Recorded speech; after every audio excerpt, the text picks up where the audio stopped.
standard is outrageous. And frankly, it paints the veterans' mental health issues in a way that should concern everyone. Over 200,000 veterans were reported to the NICS list under this practice. Let me say it again, 200,000 veterans. Secretary Collins and President Trump worked with DOJ to change that, wiping the list clean. And I want to be clear, no person, veteran or otherwise, reported to the NICS by a state, judge, law enforcement agency, or other reporting bodies for any other reason was removed. At committee markup, Democrats also offered an amendment after amending designed to delay and weaken this bill. They wanted more study. Chairman, I'm tired after 10 years of delays. Democrats want a system where veterans are presumed guilty, a system where veterans are forced to prove their innocence. In America, constitutional rights are God-granted rights. Veterans should never have to choose between assistance and preserving their constitutional rights. And veterans with disabilities should not be discriminated against. This Congress has a responsibility to protect veterans' rights just as fiercely as they protect any other American's rights. This Memorial Day, let us not just remember those veterans who made the ultimate sacrifice. Let us also remember the freedoms and the people who they sacrificed it for. I urge all members to support H.R. 1041 as amended. And Speaker, I reserve the balance of my time. There's the balance of his time. Gentleman from California. Mr. Speaker, I yield myself such time as I may consume. Gentleman's recognized. Thank you, Mr. Speaker. I rise today in strong opposition to this bill and urge my colleagues to vote against it as well. May is Mental Health Awareness Month, and it also happens to be Military Appreciation Month. And we are also here a few days before Memorial Day, when we honor those who gave all to defend our country. So, the cruel irony of the majority choosing to consider this bill now is not lost on me. They are here once again putting politics above policy. Only this time, Republicans are playing political games with the lives of veterans.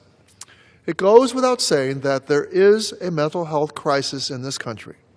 Americans of all stripes lack access to the resources necessary to properly care for their mental health or fail to fully realize them, and they suffer because of this crisis. Veterans are sadly no exception and may face additional challenges due to service-connected mental health conditions. Many veterans can access mental health care through VA, but those not connected to VA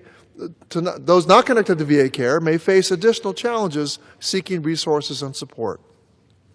Unfortunately, because of cheap, easy access to firearms in this country, our nation's mental health crisis is one of the many contributors to the epidemic of suicide and gun violence in America.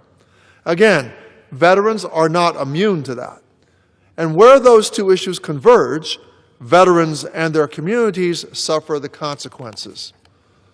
Let me just cite a few examples. Lewiston, Maine, Thousand Oaks, California, Sutherland Springs and Fort Hood, Texas, New Orleans, Louisiana, Jasper, Georgia, and countless others. And the absolute tragedy of veteran suicide remains persistent. Despite our best efforts, the rate of veteran suicide has not declined as far and as fast as we would like it to.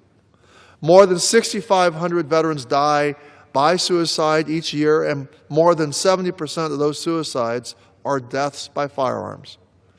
In fact, veterans are 3 times more likely to die by suicide using a firearm than their non-veteran peers. So why, knowing all of that, do we find ourselves debating a bill today that will only lead to more firearms in the hands of the most vulnerable veterans in VA care? The answer is pure and simple: politics. This bill is not about the Second Amendment. It is about Republicans invoking their favorite political shield whenever they need to distract from their failure to govern.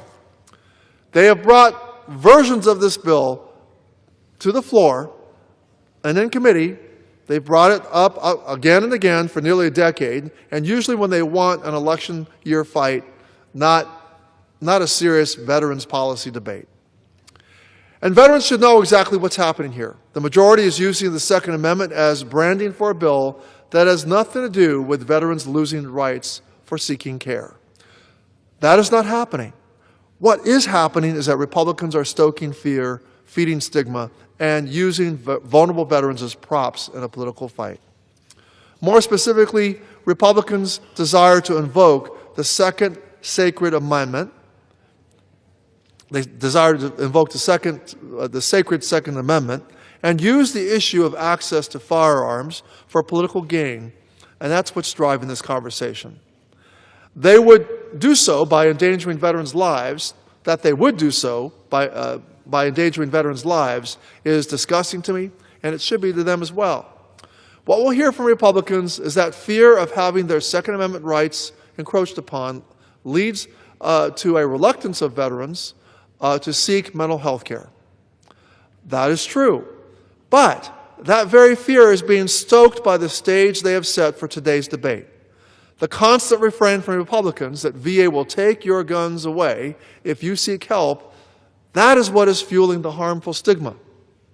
Under no circumstances does seeking mental health care at VA lead to a loss of rights or firearms. And if the Republicans were interested in the truth, they would acknowledge that. We will hear from the majority, and we have heard from them already, that veterans' due process rights are being violated, that veterans are having their rights stripped away unconstitutionally by bureaucrats at VA. Again, not true and false on many fronts. There is robust due process built into VA systems that passes constitutional muster. We are going to hear from Republicans that VA's decision to assign someone a fiduciary and subsequently add their name to the NICS list is based on whether someone can balance their checkbook or whether they can manage their benefits. Again, another blatant falsehood.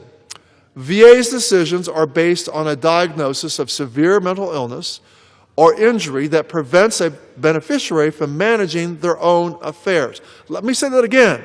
VA's decisions on a diagnosis of severe mental illness or injury that prevents a beneficiary from managing their own affairs.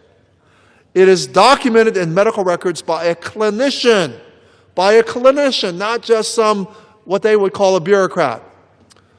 It is documented in medical records by a clinician and interpreted by someone trained in reading those medical records, and at no point is anyone just given a mere math test. Mr. Speaker, at times I feel like we're screaming into the void regarding gun violence. How many more preventable deaths and injuries will we tolerate? How many veterans will we let languish in a spiral that leads to it? When will we stop political posturing and start making meaningful change to actually help veterans? This bill is certainly not accomplishing that task. Unfortunately, my counterparts have lost sight of the truth at the heart of this issue. And what is at the heart of this issue? It's the veterans' health and safety. The majority wants veterans to believe that this debate is about protecting constitutional rights. It is not. It is about recycling a decade-old talking point, stoking fear about VA care, and hiding behind the Second Amendment because they do not have a serious governing agenda. So today we are debating this bill, and I want you to remember that the rhetoric of the majority is not based on the reality of the situation, but rather it is based on their desire to use veterans as pawns in their election year political games. I reserve the balance of my time, Mr. Gentleman Speaker. reserves the balance of his time. Gentleman from Illinois. Thank you, Mr. Speaker. Mr. Speaker, as a veteran, I find this argument offensive, that veterans and fiduciaries with fiduciaries are dangerous. This is simply not true. There is no evidence provided that veterans with fiduciaries are any more violent, suicidal, or dangerous than non-veterans. Yet Democrats continue to push the idea that veterans who need help managing their finances should be treated though they were presumed dangerous. Now, he can say that that's not the case, but there was over 200,000 people that would argue different. Incompetence in financial ability is not and should not be something that should take away your Second Amendment right. Yes, veterans struggle with suicide and mental health greater than the rest of the population. Yes, those financial hardships often face and bring them negative thoughts. But the problem facing the veterans are separate and distinct. They deserve to be treated as such. And that's why we have a VA that spans everything from health care to benefits. If someone is truly a danger to themselves or others, they are medically and legally, there are medical and legal professionals who can stand by and address these issues, just like it is for those people who are non-veterans. House Resolution 1041 does not change that fact. It simply dispels harmful stereotypes. And with that, I would like to yield to the gentleman from Wisconsin who himself has been a veteran that has served beside veterans, served beside his combat brothers and sisters, and knows what veterans face. My good friend, Representative Van Orton. For how long? For 2 minutes. Gentleman's For recognized 3 for- minutes. Give him 3 minutes. Gentleman's recognized for 3 minutes. Thank you, Mr. Chairman. Thank you, Mr. Speaker. I rise in strong support of this bill. A well-regulated militia being necessary for the security of a free state, the right for the people to keep and bear arms shall not be infringed. That's the entire text of the Second Amendment. And I would argue that this should apply to those of us who literally bore arms to protect the freedoms of our fellow Americans. It's critically important. If a veteran who's incapable of balancing his checkbook has his rights to bear arms removed, I would argue that this entire body could not legally carry arms because we're incapable of balancing a checkbook. And that's been proven over decades. So I implore the minority to look at veterans for who we are. We are patriotic, loving Americans, but this supersedes the Second Amendment. 97% of all referrals to the NICS database come from the VA. 97%. 60% of veterans that commit suicide have not been connected to the VA, and a significant reason that our veterans don't go to the VA is because they're concerned that they're going to lose their Second Amendment rights. With the passage of Matthew Burns, 22 of my friends have committed suicide. So I take this very seriously, and I commend Mr. Takano for having the 988 Veteran Suicide Crisis Line behind him. I thank you for that, sir, and I know that my colleague does not want our veterans to commit suicide. But this is how they're going to do it, because my fellow veterans refuse to go to the VA because they refuse to give up their constitutional right to keep and bear arms. So again, I implore my colleagues on both sides of the aisle to strongly support this bill, as I do, and with that, I yield. Gentleman reserves the balance of his time. Gentleman from California. Mr. Speaker, let me address this issue of who is actually in the fiduciary program. Let's talk a moment about the population that this bill is intended to cover, those who are actually in the fiduciary program. These are veterans with severe illnesses like schizophrenia, significant traumatic brain injury, post-traumatic stress, bipolar disorder, and dementia. These are people who meet the level of injury or illness criteria such that they cannot manage their personal affairs, not just their checkbook. I've heard this argument over and over again by the majority. People are being denied, veterans are being denied access to firearms because they can't balance their checkbook. No, no, no. That is, you can't, this is not to be reduced to that talking point.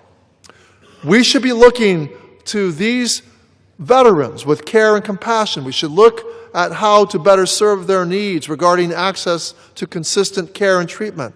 All these disorders are associated with elevated risk of dangerousness to self and others, suicide in particular, especially when combined with a host of other factors that are actually concentrated in the veterans population. Moreover, we also know empirically that veterans who are found to have poor financial management abilities are also 2 times as more likely to have substance abuse disorders, suicidal ideation, or engage in violent behavior and be in the justice system. So drawing a distinction between those who simply cannot balance their checkbook and those who are more explicitly dangerous to themselves or others is not warranted, and in fact could cause more veterans to slip through the cracks. It is important to acknowledge that there are significant data gaps that exist related to the population of beneficiaries in the fiduciary program. I, for one, would like to know more about the veterans that are in the fiduciary program. This bill addresses none of those data gaps, which is one of its many flaws. Instead of seeking to understand who is in this population, the majority rejects any attempt to know more about them. The majority suggests that there are veterans on the fiduciary list who don't have the opportunity to get off that list, that there's a lack of a robust appeals process. And he cites 200,000 veterans being named in the next list because they're assigned a fiduciary, and cites that there's only maybe a couple of folks that have ever appealed, and cites that as the failure of the appeals process, but maybe it's the other way around. Maybe it's not really what veterans want to do who are on this list. I'd like to know that for sure, and we could study that, but the majority has rejected all attempts. There's very limited information publicly available about the population of veterans deemed to be financially incompetent who have historically been reported to the NICS list, and whether they, on average, have elevated rates of suicidality or violence. No data on the desire of beneficiaries in the fiduciary program to purchase or own firearms. We don't even know if people on this list actually want to own firearms. No data on why beneficiaries are failing to utilize the due process afforded to them in the system already. No data on if fear or losing the Second Amendment rights is a major impediment to seeking help or other factors, or if other factors are more important. In other words, the claim that fear of losing the Second Amendment rights is a major impediment to seeking help, that is a claim being made that has not been borne out by any sort of research or study. We also don't know about the long-term mental health outcomes of those in the fiduciary program. Democrats in the past have offered amendments to address all of these data gaps, and they were rejected universally by the majority because, again, this is not about policy making to them. This is not about really trying to understand what we can do to help veterans. What Republicans have put forth here today is a philosophical debate about the absoluteness of the Second Amendment. And they have made this argument in the absence of data to push legislation without safeguards that will have real-life consequences. Now, at this moment, I'd like to yield 2 minutes to my good friend and ranking member of the Subcommittee for Military Construction, Veterans Affairs, and Related Agencies on the Appropriations Subcommittee, Representative Debbie Wasserman Schultz from the great state of Florida. Gentlelady is recognized for 2 minutes. Thank you, Mr. Speaker, and I thank my friend, Ranking Member Tucano, for his leadership on the committee, and I know he feels just as strongly as I do on this issue, and that's why I must rise in opposition to this bill today. Every day, 17 veterans die by suicide, and 13 of them use a firearm to take their life. That number is simply unacceptable to me, and as I know it is to all of my colleagues. But I'm deeply concerned that with this bill, we're about to make it worse. The current law was written to help protect veterans. A key moment is when their doctor and care team deem that they're not able to manage their own life and are deemed to be mentally incapacitated. At that point, the law is designed to prevent them from owning a gun and potentially harming themselves. The VA should be able to refer veterans to NICS who are at the most risk for the purpose of saving lives, but this legislation will permanently tie the VA's hands. As the ranking member of the Military Construction Veterans Affairs Appropriations Subcommittee, I've opposed this legislation every time it's been attached to our bill in the name of protecting veterans. When I was in the Rules Committee last week and on the floor debating the Milcon VA bill, this provision was raised multiple times. But, Mr. Speaker, I heard something different this year. There are some core agreements. There's a glimmer of hope. And we all agree that we have a major issue with getting help to our veterans and keeping them safe. And while we disagree about this legislation, I do think that there is a path forward to a bipartisan compromise, a compromise that could allow the VA to do the work that we need to save lives, the work that we directed them to do, and also that respects the choices of some of our veterans. In the meantime, I must urge my colleagues to vote no on this legislation that is attempting to use a sledgehammer where a scalpel can do the job. Thank you, Mr. Speaker. I urge a no vote, and I yield back the balance of my time. Gentleman reserves. Gentleman from Illinois. Thank you, Mr. Speaker. I think we should go ahead and listen to what was actually said whenever we said that they actually were having some mental problems and the issue of where the ranking member actually said that we only take it away and then they have an appeals process. And that appeals process is a great appeals process. 240,000 veterans have had their rights taken away, and through the appeals process, less than 800 got it back.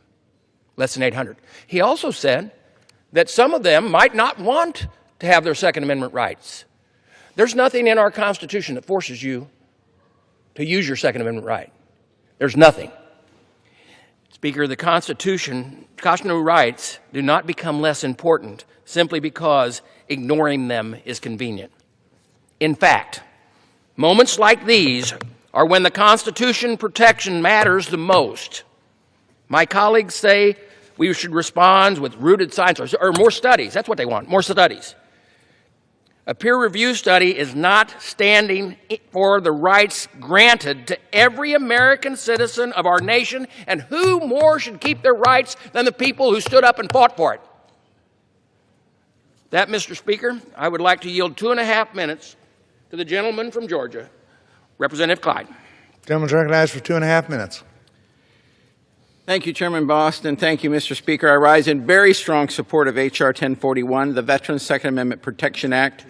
This bill would restore Second Amendment rights to the veterans who valiantly served our nation, but whose constitutional right to bear arms has been stripped away by unelected bureaucrats.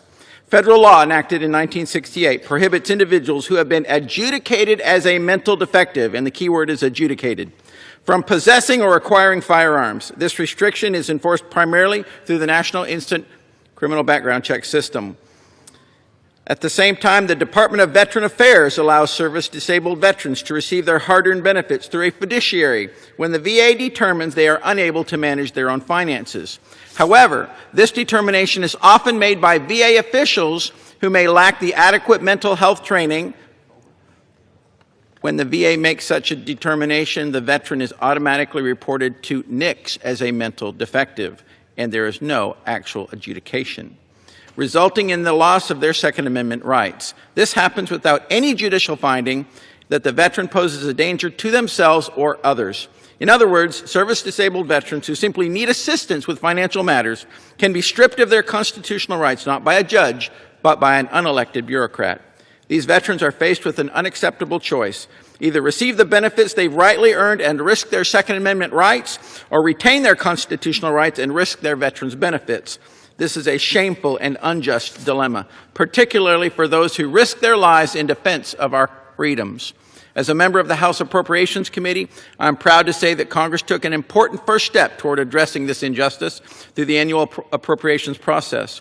The FY24 enacted Consolidated Appropriations Act and subsequently enacted approps bills have included language directing the VA to cease this practice. And I am pleased to report that earlier this year, Secretary of Veterans Affairs Doug Collins confirmed the VA has complied with the current law and will no longer report veterans to NICS solely because of their need for a fiduciary. That is a real meaningful victory for our veterans and a testament to what this body can accomplish when we stand up for those who served in our military.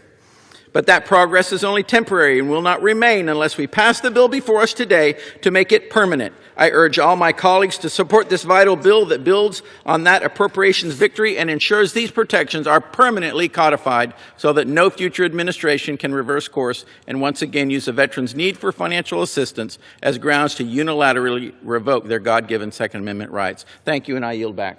Reserve. Gentleman reserves. Gentleman from California. Mr. Speaker, I want to try to bring us back down to earth and dispel the rumors that those on the other side of the aisle can't help themselves but to spread. We have heard that H.R. 1041 is a matter of restoring veterans' due process rights, that it's a matter of veterans losing their guns if they need a little help with their finances, that veterans are stripped of their right to bear arms for life by unelected VA bureaucrats. None of this is true. Veterans are not having their weapons taken away if they utilize VA mental health care. Under no circumstances VA traipsing around the country confiscating firearms. This is a story that needs to stop being told. And I would encourage my colleagues to stop intentionally spreading misinformation. The Veterans Health Administration, where veterans would be receiving care, has absolutely no role in this process and absolutely no communication with the Department of Justice or the NICS list. Veterans can and should go to VHA, the Veterans Health Administration, the VA medical centers for care without fear. Stop spreading the false fear or the false basis for fear. Start telling the truth. The truth is, there is robust due process present in this program. A veteran can appeal the assignment of a fiduciary and their subsequent reporting to NICS both before and after the fact, including in federal court. I will note, though, that VA data indicates that not many people choose to appeal this decision, not because it is too difficult, but because it is a pathway that veterans simply are not choosing or simply don't desire. But again, we're talking about veterans and other beneficiaries who have been injured or made ill in such a way that they cannot make decisions for themselves. And to be clear, this is not something VA launches into without regard. Veterans in this program have gone through a rigorous medically based process to determine their needs for a fiduciary. The decision is not some flippant choice to take away weapons by unelected bureaucrats over a math test, as we often hear. An assignment of a fiduciary is done after highly specific criteria are met, and only then, when those criteria are met, does a veteran's name get forwarded to the NICS database. But the majority asks, why are we treating our veterans like criminals? Why are we assuming guilt and barring them from obtaining weapons? This is a fantastic rhetorical, let me just say it again. This is a fantastic rhetorical flourish. It is also fantastical. Veterans are not being treated like criminals. They're being handled in a manner that is commensurate with their medical status, as determined by a medical provider in order to protect them and those around them from potential harm. We have to stop spreading falsehoods and be honest with our veterans. It is inappropriate, full stop. And now I'd like to yield 2 minutes to my good friend and passionate advocate for gun safety in America, Representative Lucy McBath from the great state of Georgia. Gentlelady is recognized for 2 minutes. Well, thank you very much, Ranking Member. I really, really appreciate you allowing me to share some insight today. Mr. Speaker, as an American and someone coming from a military family, my father was a dentist in the Army Dental Corps, and I still have 3 members of my family today that are currently serving in the military forces. I can tell you that our veterans have given so much of themselves to this country, and we owe them our protection. The Veterans Second Amendment Protection Act fails that duty. It does not protect them, and it puts them in danger. The facts are clear. Veterans are far more likely to die by firearm suicide than the average American. That risk is even higher for veterans assigned a fiduciary when they can no longer manage their own affairs. That is the group that this bill targets. Nearly 100,000 of them would be removed from the background check system with no thought for their safety or the families who love and care for them. Without red flag laws in most states and with loosened gun rules and regulations that are flooding our communities, veterans and their families are the ones that are paying the price. And I'll tell you what that price looks like.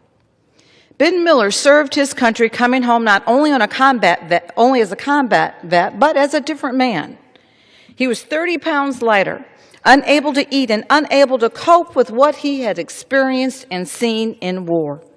He was getting help at the VA, but his family could see that he was in crisis. His sister and his brother, they drove from gun store to gun store, showing his photo, begging strangers not to sell him a gun. But that wasn't enough. Ben died by suicide. He used a gun that he bought himself at a local store. There are thousands more stories like Ben's, and ones that don't even get talked about in the news. And we owe our veterans more than this. It is not about taking away their Second Amendment rights. If they're law-abiding gun owners and hunters and gun enthusiasts and sportsmen, it's not about taking their guns away. But it is about making sure that they are protected against harm against themselves or others in their families and communities. I will vote no on this egregious bill, and I urge my colleagues to do the same. If you really care about our veterans, do what's right for them. Do what's right for their safety and their protection, and I yield back. I reserve, Mr. Speaker. Gentleman reserved. Gentleman from Illinois. Thank you, Mr. Speaker. At this time, I would like to yield 2 minutes to the gentlewoman from Wyoming, Representative Hageman. Gentlewoman is recognized for 2 minutes. Thank you. Thank you, Mr. Speaker. I rise in strong support of H.R. 1041, the Veterans Second Amendment Protection Act, because I do, in fact, care about our veterans. For 3 decades, the Department of Veterans Affairs has abided by the misguided policy that a veteran's fiduciary status alone, absent any judicial order, is grounds to report such a veteran to the FBI's National Instant Criminal Background Check System. This policy is wrong and not only infringes on the Second Amendment rights of our veterans, but also strips them of their due process protections, which are afforded to every other American citizen. Fortunately, President Trump and Secretary Collins have taken the lead by halting this policy, and it is now up to Congress to ensure this kind of abuse is never witnessed again. Mr. Speaker, our courageous veterans have made incredible sacrifices to safeguard both our country and its founding freedoms and principles that we cherish every single day. With over 40,000 veterans across Wyoming, ensuring that we're permanently restoring the Second Amendment rights for each of them is of paramount importance to me, and that is precisely what this bill will do. I'm proud to be a co-sponsor of this bill, and I want to thank Chairman Bost and the House Veterans Affairs Committee for their tireless leadership on this critical issue. I urge all my colleagues to support H.R. 1041, and I yield back. Gentleman reserves. Gentleman from California. Mr. Speaker, at this time, I'd like to yield 4 minutes to my good friend and fellow committee member, Dr. Kelly Morrison from the great state of Minnesota. Gentlewoman is recognized for 4 minutes. Thank you. Mr. Speaker, I rise in strong opposition to H.R. 1041, legislation that would prevent VA from keeping firearms out of the hands of some of the most vulnerable veterans in the VA system. As a physician and the wife of an Army combat veteran, I care deeply about making sure our veterans receive the care we owe them for their service. Like my colleagues, I'm heartbroken and appalled by the scale of veteran suicide in our country, and I remain committed to working with my colleagues to end this epidemic. Unfortunately, the bill before us today is a step in the wrong direction. VA's decision to assign a fiduciary to a beneficiary is made based on medical evidence, and there already exist multiple avenues for beneficiaries to appeal VA's decision. In addition, we know that many of these veterans suffer from severe mental illness or impairment that may face an increased risk of death by suicide. According to the National Alliance of Mental Illness, 46% of people who die by suicide suffered from a known mental health condition. In addition, a recent VA estimate suggested that veterans are 57% more likely to die by suicide than non-veterans. All told, we lose more than 17 veterans per day to suicide, 13 of them using a firearm, which is completely unacceptable. While mental illness and impairment do not lead to suicide on their own, we must be cognizant of veterans who might be at greater risk than the general population. As public health and suicide prevention experts will tell us, putting time and distance between a firearm and a person experiencing a mental health crisis is essential to preventing a successful suicide attempt. Preventing VA from reporting to the NICS background check system risks putting more firearms in the hands of a population of veterans who are already at an increased risk of death by suicide. When we considered this legislation in the Veterans Affairs Committee, I offered an amendment that would have created a carve-out for veterans suffering from severe conditions, such as schizophrenia, dementia, Alzheimer's, and other mental conditions with psychotic features.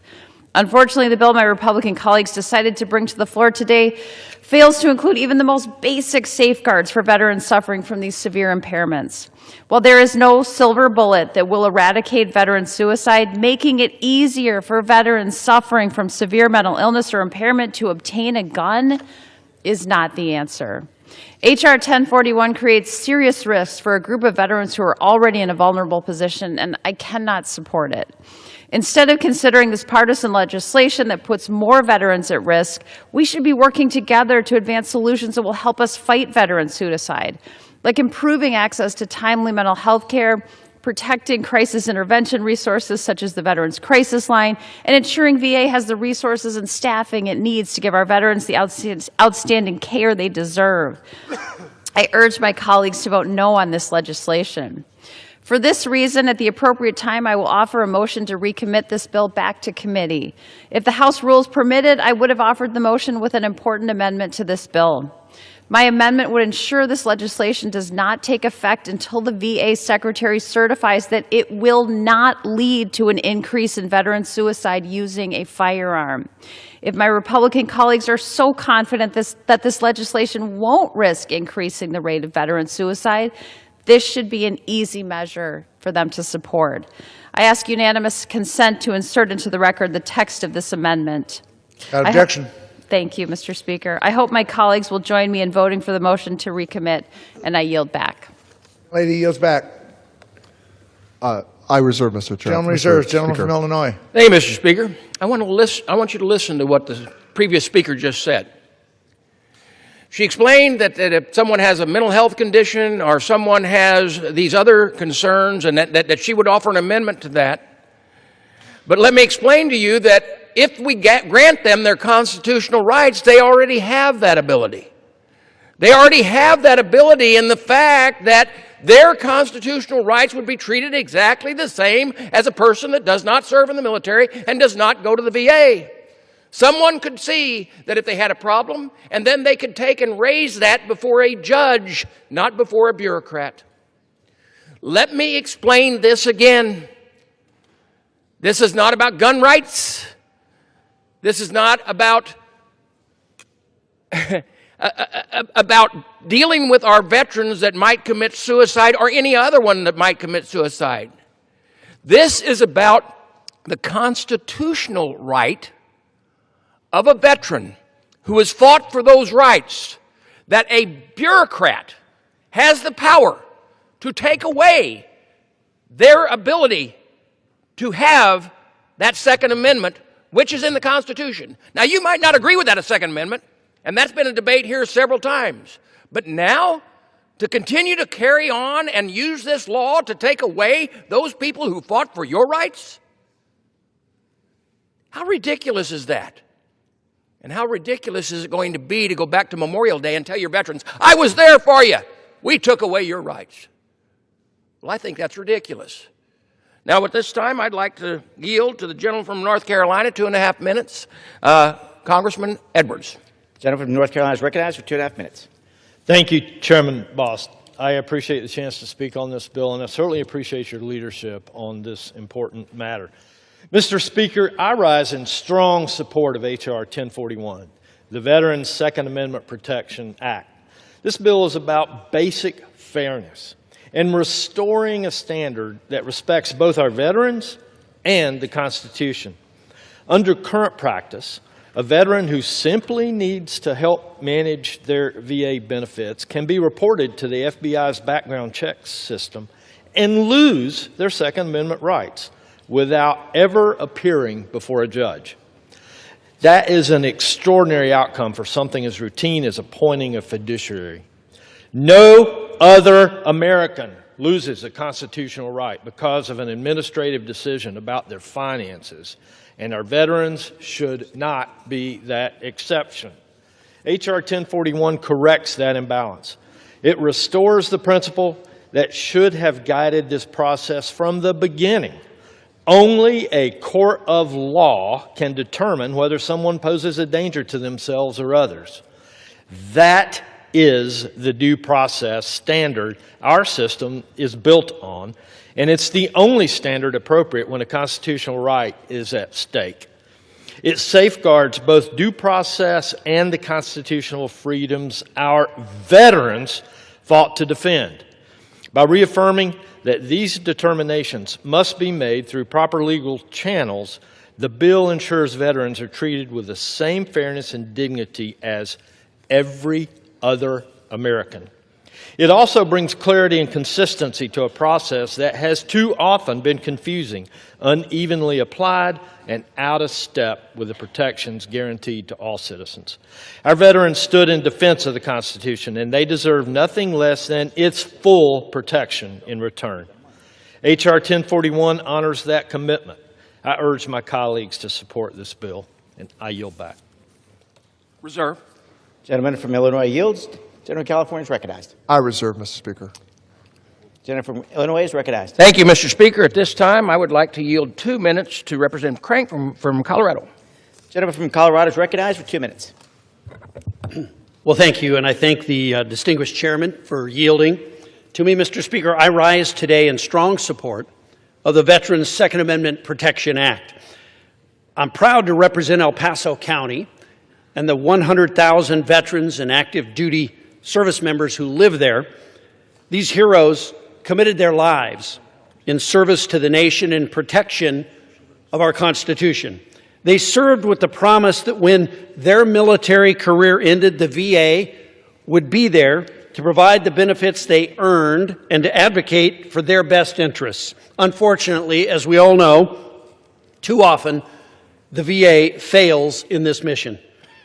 For 30 years, veterans have had their Second Amendment rights stripped by the VA simply for the crime of receiving help managing their benefits. For the past 3 decades, if the VA assigned a veteran a fiduciary, a benefit they've rightfully earned, they would automatically report that veteran to the National Instant Criminal Background Check System as a prohibited person. This unconstitutional practice blacklisted over 250,000 veterans from the right to purchase or possess a firearm. This malicious VA rule treats our veterans as second-class citizens and deters our heroes from seeking the care they earned in service to their nation out of fear their Second Amendment rights will be taken away. And what would my colleagues on the other side, who so flippantly say veterans can be denied their Second Amendment rights, what would they say if we were somehow denying their First Amendment rights, their right to free speech, their right to religion, their right to peaceably assemble? They wouldn't stand for it. They'll only stand for it but because it denies a right that they disagree with. That's not what the Constitution is about. I want to thank Chairman Bost for introducing this important legislation and to finally bring an end to this practice. And I was proud to co-sponsor it. I'm thankful that the Trump administration has already acted to right this wrong through agency directive, and I thank you, and I yield back. Reserve. Gentleman from Illinois yields. The gentleman from reserves. The gentleman from California is recognized. I reserve. Gentleman from California reserves. Gentleman from Illinois is recognized. Thank you. At this time, I'd like to yield 2 minutes to the representative from Colorado, Representative Boebert. Gentlewoman from Colorado is recognized for 2 minutes. Thank you, Mr. Speaker. I rise today in strong support of H.R. 1041, the Veterans Second Amendment Protection Act. Our veterans answered the call when this nation needed them most. They fought to defend the very Constitution that guarantees every American the right to keep and bear arms. To every veteran, thank you. We see you, we honor you, and we've got your back. How do we repay our nation's heroes? Right now, bureaucratic overreach allows the VA to strip away a veteran's constitutional rights just because they ask for help managing their benefits.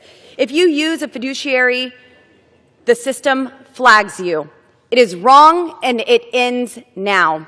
Chairman Boss' common sense bill stops the VA from automatically feeding veterans' names into the background check system. It protects the Second Amendment rights of the men and women who fought for ours. The radical left loves to say they support the troops until it's time to actually protect their constitutional rights. The Second Amendment is not optional, and our veterans have the right to exercise it fully. No more treating men and women who defended this country like second-class citizens. We will restore and protect the constitutional freedoms of our veterans and every American. I urge my colleagues to pass H.R. 1041, honor our warriors by restoring their rights. Thank you, Chairman Bost, and thank you, Mr. Speaker. God bless our veterans. Mr. Speaker, we have no more speakers, and I'm ready to close, and I reserve. Gentleman from Illinois reserves. Gentleman from California is recognized. Mr. Speaker, I have no further speakers, and I'm prepared to close. The gentleman from California is recognized. Mr. Speaker, I'm obviously frustrated with what I've heard here today. There's been a lot of lip service to the concept of due process from my colleagues, which is particularly interesting considering they do not share this same passion for the application of this right elsewhere at VA. If it wasn't already clear that my colleagues are only here to put on a show, I'll remind everyone that even if this bill were to be signed into law today, it would have no effect whatsoever on the processes and procedures at VA. Why, you may ask? This is because in its infinite wisdom, the Department of Justice and VA have decided to ignore Congress once again and unilaterally interpret the Brady Handgun Violence Prevention Act so as not to apply to VA. So VA isn't even doing the things the majority is accusing them of doing anymore. But sadly, my colleagues have decided it's worth continuing to sow mistruths, distortions, and risk endangering veterans and civilian lives alike by messaging on the backs of beneficiaries who need treatment, not weapons. Mr. Speaker, we must be steadfast in providing meaningful support to our veterans, not using them as props for political gain as this bill does. And as the chairman said, this is not about gun rights. This is not about gun rights. I would suggest that what this is about is politics. We must do anything and everything we can to protect the most vulnerable veterans in the VA system and not inject more risk of harm. So for those reasons and many more, I strongly oppose this bill, and I urge my colleagues to vote against it, and I yield back the balance of my time. Gentleman from California yields. The gentleman from Illinois is recognized. Thank you, Mr. Speaker. House Democrats claim that 1041, as amended, would harm vulnerable veterans. That's simply false. But just don't take my word for it. Organizations who represent millions of veterans and their families support this. In fact, the bill is supported by the American Legion, the Vietnam Veterans of America, the National Association of County Veteran Service Officers, Mission Roll Call, the Black Veterans Empowerment Council. All of these groups and countless others, veterans organizations across this nation, support this piece of legislation, including the Veterans of Foreign Wars, many others. Why? Because they understand that this is about the rights of the men and women who stood in the gap to make sure you can keep yours. This bill is also supported by Second Amendment groups, including Gun Owners of America, the National Rifle Association, the National Association of Gun Rights, the National Shooting Sports Foundation, and importantly, H.R. 1041, as amended, is supported by the civil liberties groups and organizations who advocate for the elderly and those with disabilities, including the American Civil Liberties Union, not necessarily a conservative group, the National Disability Rights Network, the Basel Center for Mental Health Law, the Association of Mature American Citizens Action, the Autistic Self-Advocacy Network, the Disability Rights Education and Defense Fund.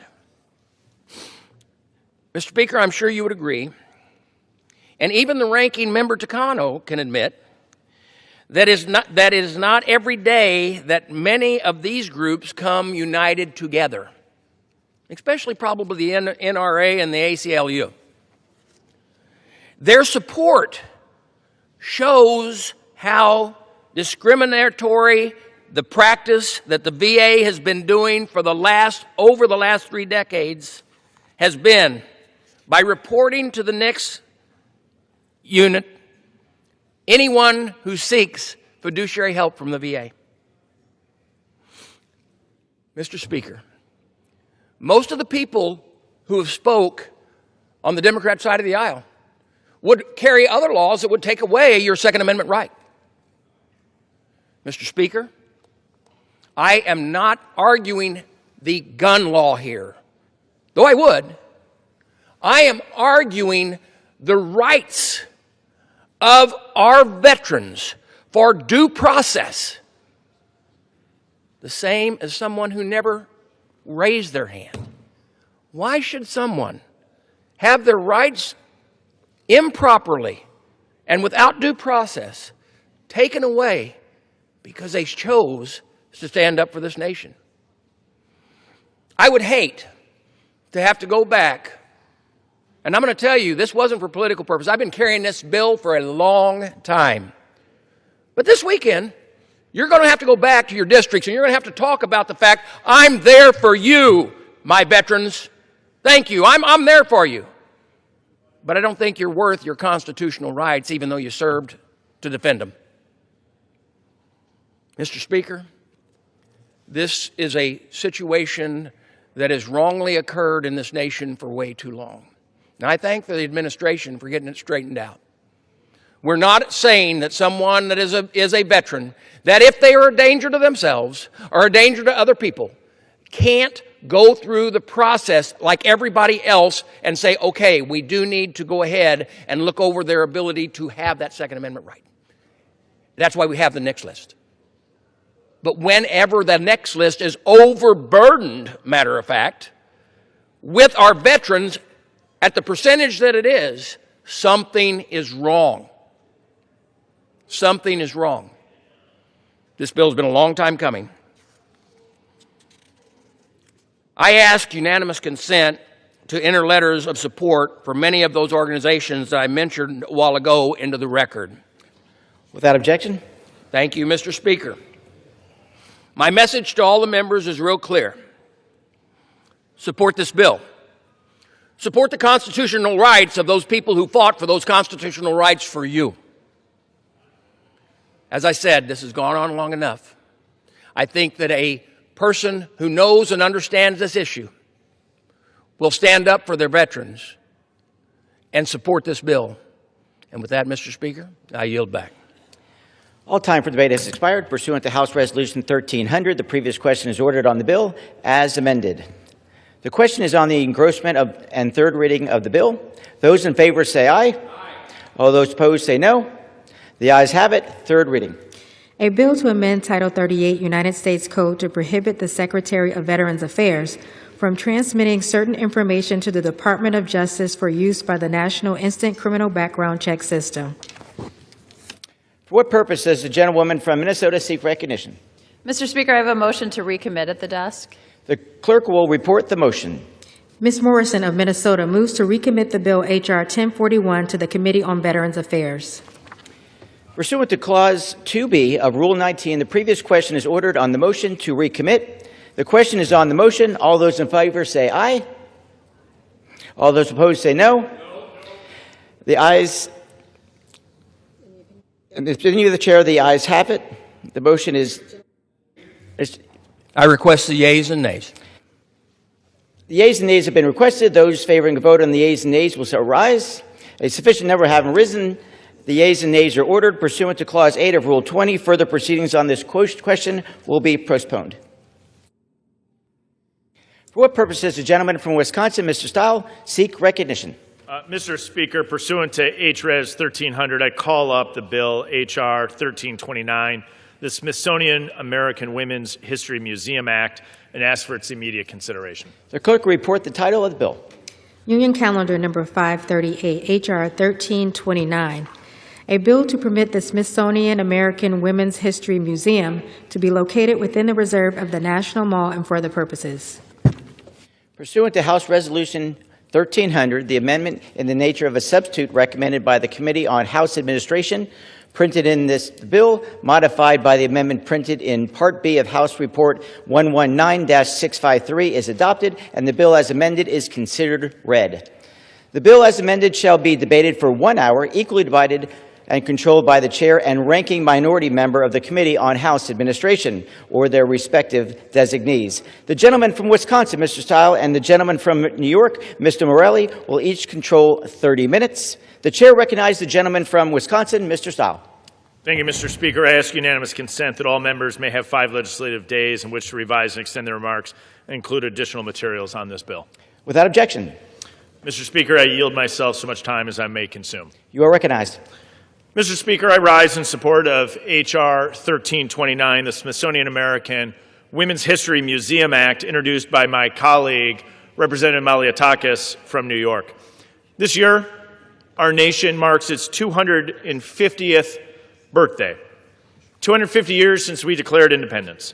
As we celebrate this milestone, I think it's all the more worthy that we pass this bill and begin construction of the museum dedicated to the history of American women. Throughout our history, women have played a pivotal role in so many of our nation's most celebrated achievements and innovations. In my home state of Wisconsin, 3 women participated in the famous 1854 meeting at the Ripon Schoolhouse where the Republican Party was born. Mr. Speaker, I was proud to support previous legislation authorizing the creation of this museum. Today's bill takes the important next step by designating an exact location on the National Mall. Additionally, it creates guardrails to ensure this museum does not represent history in a partisan way. I want to thank Representative Malliotakis for her work on this bill, her continued support to get this to the floor. She has been tenacious in a great way to get us to this spot, and so I thank her for her hard work. I urge my colleagues to support the legislation, and I reserve the balance of my time. Gentleman reserved. The gentleman from New York is recognized. Thank you, Mr. Speaker. I yield myself as much time as I may consume. You're recognized. Thank you, sir. I've said it before, and I'll say it again. The Smithsonian American Women's History Museum is long overdue, and it deserves a place on the National Mall, period. End of sentence. The National Mall is America's front yard, the place we welcome visitors from all over the world. And the Smithsonian is where we gather the stories, ideas, inventions, and memories that make us who we are. It's where we keep what matters to our large and, yes, very diverse American family. It's where our nation tells its story, and American women have shaped every chapter of that story, which is why I enthusiastically supported the bipartisan version of H.R. 1329 introduced by my Republican colleague and friend from New York, Representative Nicole Malliotakis, along with her companion bill, H.R. 1330, related to the National Museum of the American Latino. Together, those bills would resolve a statutory anomaly that has stalled both museums and allow them to move forward on the mall as Congress intended. The bipartisan legislation is a simple, straightforward fix with 231 co-sponsors in this House, including over 100 members from each side of the aisle. But for some reason, that's not the bill we're debating. I'm saddened and disappointed. The Republican majority has needlessly politicized what has for years been a bipartisan priority.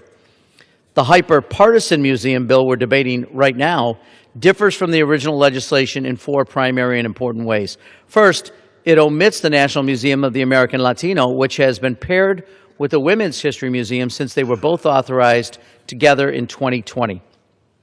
Second, for reasons that pass all understanding, it grants the President of the United States unprecedented, unilateral, unchecked authority to disregard the Smithsonian's recommended site and the Congress's recommended site for any reason or for no reason at all and pick his own. Third, it hands control over design and construction to boards stacked with political loyalists who have already shown they will rubber stamp whatever the president wants, and to see evidence of that, look no further than the pile of rubble that used to be the White House East Wing. And fourth, it inserts an ideological poison pill intended to dictate what the museum can and cannot say about women's history. Mr. Speaker, we deal with a lot of complicated issues around here that require complex solutions. This is not one of them. There is a Republican-led bipartisan bill just sitting here with 231 co-sponsors, including 104 Republican members. We could pass that bill on suspension right now. The American people will be baffled, as I am, that my Republican colleagues have chosen this route instead, especially since in 2019, Democrats accepted a Republican amendment requiring the museum to reflect, quote, the diversity of the political viewpoint held by women of the United States. Virtually identical language appears in this bill, ironically right next to the provision that explicitly excludes political viewpoints held by women of the United States. I guess it should have read, excuse me, could I have order? I guess it should have explicitly read the diversity of political viewpoints held by Republicans alone. If the goal were actually to move this museum forward, we would not be abandoning the years-long bipartisan process that has brought us to the brink of construction. We would not be considering a bill with a cynical ideological poison pill. We would not exclude the Latino Museum. We would not allow boards filled with Trump loyalists to have final say on the museum's design and construction. And we would certainly not be giving President Donald Trump, of all people, unchecked authority to pick a location for the Women's History Museum. And we would not be spending time debating a bill destined to fail. Ask yourselves, who should decide what appears in a Smithsonian museum, where it goes, what it looks like? Should it be historians, scholars, and curators who for 180 years have made the Smithsonian the premier museum complex in the world, hosting 15 million visitors per year? Is that who it should be? Or a politician who complains publicly that the Smithsonian focuses too much on, quote, how bad slavery was, and it has taken a literal wrecking ball to some of our most dignified and important landmarks in this country. A politician who uses our cultural institutions to rewrite history and hand out no-bid government contracts to his friends. That's the question before us. If House Republicans want the museum to succeed, the path ahead is straightforward and easy. Bring the clear bipartisan fix with its 231 co-sponsors to the floor. Pair it with the Latino Museum that we have done for years, and let the historians and experts do the work of telling the full and complex story of American women. This legislation does the exact opposite. It takes a bill, the narrow purpose of which is to specify a museum location, and throws even more uncertainty into the very question. It makes literally no sense. Mr. Speaker, I'll conclude where I began. The National Mall is where we welcome visitors from around the world, of all types. Everyone comes here. And the Smithsonian is where we mark what makes us who we are. They belong to the American people. and the American people deserve both a Women's History Museum and the National Museum of the American Latino on the National Mall that tells their stories without political interference. For these reasons, I urge my colleagues to oppose this bill, urge the majority to bring the bipartisan bill that 104 of the members of their conference have co-sponsored to the floor, and I reserve the balance of my time. Gentleman from New York reserves. The gentleman from Wisconsin is recognized. Thank you very much, Mr. Speaker. I remind my colleague, Mr. Speaker, that Democratic leadership had the full opportunity in the 117th Congress to bring forward this legislation. They chose not to. They used their time to do things like rename the Cannon Caucus Room after the current Speaker in the 117th Congress. It's just a reminder of the importance that this bill has on our side. It's with that I'd like to yield 5 minutes to my colleague, the gentlewoman from New York, Representative Malliotakis, to speak on the bill for as much time as she may consume. The gentlewoman from New York is recognized. Thank you very much, Mr. Speaker, and I want to thank Chairman Stile for helping us advance this bill to the floor. He knows very well the role that his state of Wisconsin played in being the first to ratify the 19th Amendment. And so we are here today because we're voting on a very simple bill. It is a bill to transfer land on the National Mall for the Smithsonian Women's History Museum, which was authorized already by Congress, overwhelmingly bipartisan in 2020, and signed by President Donald J. Trump. Now, this bill, as my colleague has mentioned, had over 230 sponsors. It's very bipartisan. And I think we all agree that it is long past time that the women of this country, who make up more than half the population, deserve to have a museum that tells their stories and shares their contributions to our great country. Women like Rosie the Riveter and the millions of women who stepped on our factory floors during World War II, the more than 10,000 code girls of Arlington Hall who secretly recruited by the U.S. Army and Navy during World War II to serve as code breakers, the 855 women of 6888, the only all-black, all-female battalion deployed overseas during World War II, the Black Angels of my district, who were courageous nurses who at the height of segregation worked and did find the cure for tuberculosis.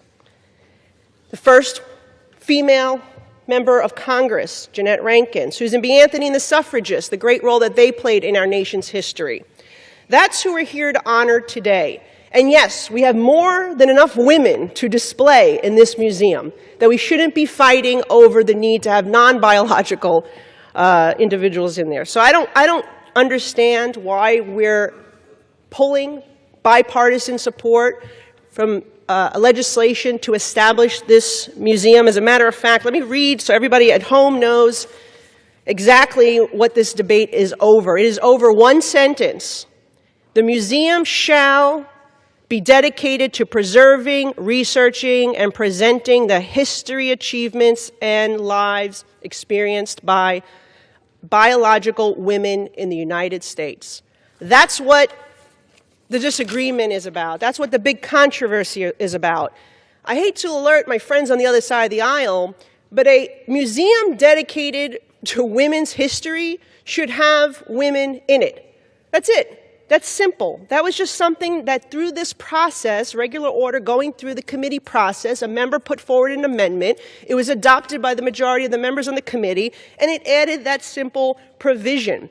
The idea that President Trump, by the way, because you guys are saying that the National Planning Commission is now a Trump commission. This is a commission that was established by Congress over 100 years ago. It's not a new commission. And in fact, the president only has 3 appointees to that 12-person commission. So to say that he has complete control is just simply not true. I really hope that some of my colleagues on the other side of the aisle will join us on this, because it would be sad to see that all of the Democrats would vote down this important bill. But I will say that it was a Republican senator that introduced the 19th Amendment that gave women the right to vote. It was a Republican Congress that passed the 19th Amendment to give women the right to vote. It was a majority of GOP states that gave women the right to vote when they ratified that amendment. It was a GOP president who gave us Title IX, which prohibited sex-based discrimination in the educational programs. And yes, it was President Donald Trump, a Republican, who authorized this museum in 2020. So if Republicans have to carry the water again to deliver for the people of America, the women of America, we will do so. But I really hope that this can remain a bipartisan measure, and I yield back. I reserve. Gentleman from Wisconsin reserves. The gentleman from New York is recognized.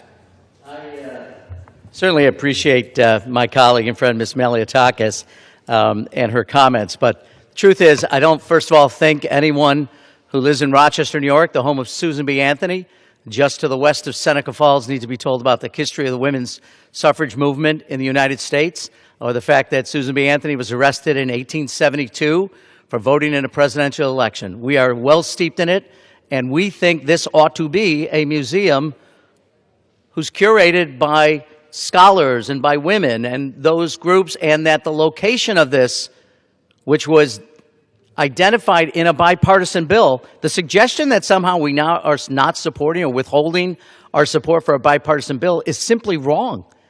It's actually, that would be the simple thing to do. Put the bipartisan bill on the floor. I don't know what the objection to it is, except it doesn't have the following language. And this is really what it is all about. And I'll read from the bill. The site for the museum is hereby designated as the South Monument Site, located on the National Mall, bordered by 14th Street Southwest, Jefferson Drive Southwest, Raoul Wallenberg Place Southwest, and Independence Avenue Southwest, except that the President may designate an alternative site for the museum within 180 days of the date of the enactment of this subsection. An extraneous portion that was added, which basically takes away everything the previous sentence said. Everything the bipartisan bill was intended to do is identify this location. But for reasons, as I said earlier, that pass all understanding, we are now going to give the President of the United States complete, unilateral, unchecked power to make this decision.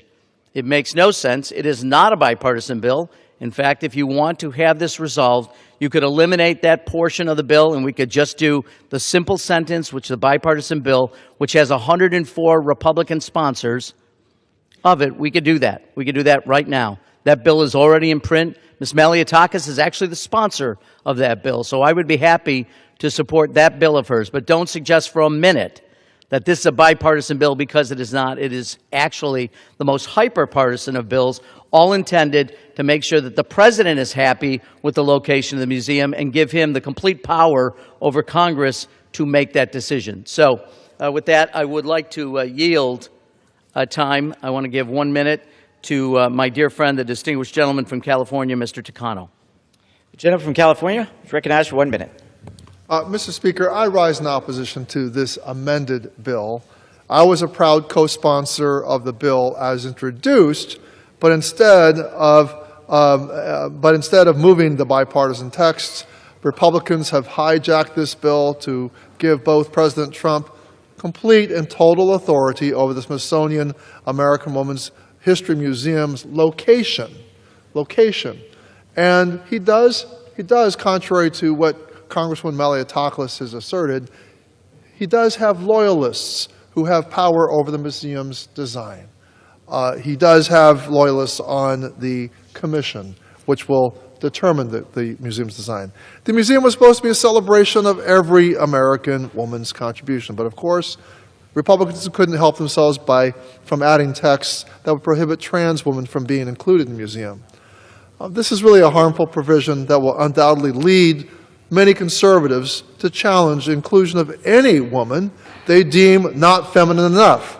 I urge my colleagues to reject this bill and pass the original bipartisan bill with the National Museum of the American Latino.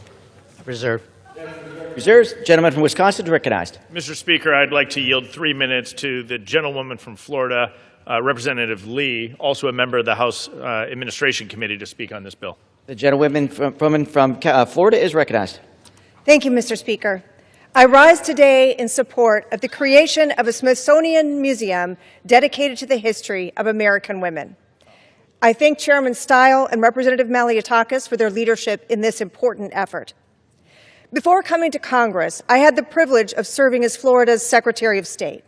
In that role, I oversaw our state's museums, archives, and historical resources, and I gained a deep appreciation for the importance of preserving our history carefully and telling it well. Museums are not simply collections of artifacts.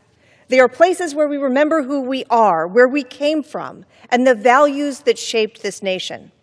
And the story of America cannot be fully told without the story of American women. From the earliest days of our country, women have helped build families, communities, and institutions. They served in times of war, advanced science and medicine, strengthened our economy, and helped expand the promise of liberty for future generations. Today, women serve in leadership roles across every aspect of American life. But much of that progress in America is relatively recent. As someone who has spent much of my career in fields historically dominated by men, I know personally how meaningful it is when young women can see the stories of those who came before them. As an example, since the founding of our nation, roughly 12,000 Americans have served in the United States Congress, yet only about 450 of them have been women.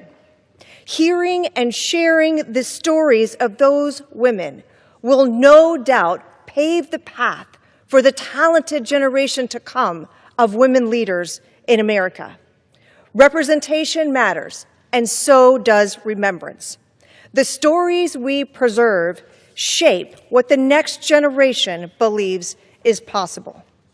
This museum will tell the story of countless women, teachers, entrepreneurs, scientists, soldiers, mothers, and public servants whose perseverance and courage helped shape this nation. It is disappointing that some Democrats are opposing this museum because it is dedicated to the history and achievements of biological women, when we should be coming together to honor the women who helped shape this nation.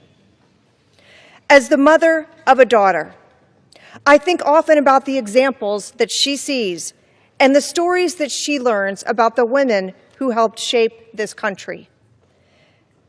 May she know us. May she and all of the other young women like her see what is possible. And may they go further than we ever dreamed. When young girls walk through the Smithsonian and see the contributions of women woven into the fabric of our national history, they will understand something important, that they too are foundational I yield an additional minute. to the American story. I look forward to the day when all Americans can visit a museum that honors the remarkable legacy of women in the United States. For these reasons, I support this effort. I encourage my colleagues to do the same, and I yield back. I reserve. Gentleman from Wisconsin reserves. The gentleman from New York is recognized. Thank you, Mr. Speaker. I will say I find it rather astonishing that we feel the need here to give a lot of advice and counsel to the Smithsonian Institution about how to appropriately build and operate a museum, to curate a museum. I don't know if anybody's been, and by the way, they do museums really well. We're supposed to pass legislation, which we don't even do that well. Now we're going to tell them how to run museums. I would just encourage my friends, if you haven't, the Smithsonian runs a number of museums in town, one on American history, one on African Americans, one on American Indians, one on natural history, one on air and space. 15 million people come to them. I've never had once, in the 8 years I've been privileged to be a member of the Congress, I've never had a constituent or anybody else stop me and say, you know, I really have some advice to give to the Smithsonian Institution about how to run museums. I think they do it exceptionally well. In fact, I would argue that the Smithsonian Institution is the greatest museum complex anywhere in the world. It's an extraordinary place, free to Americans and others who come from other places to see the American experience. I don't think they need really a whole lot of help from members of the United States House of Representatives on how to run museums. Let's let them do that. Let's let academicians and scholars and historians and museum curators, let them do that.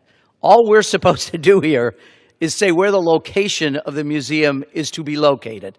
That's the one issue in front of us. Talk about making complex a simple issue. People will be baffled and scratching their heads to watch this debate, should they ever watch this debate.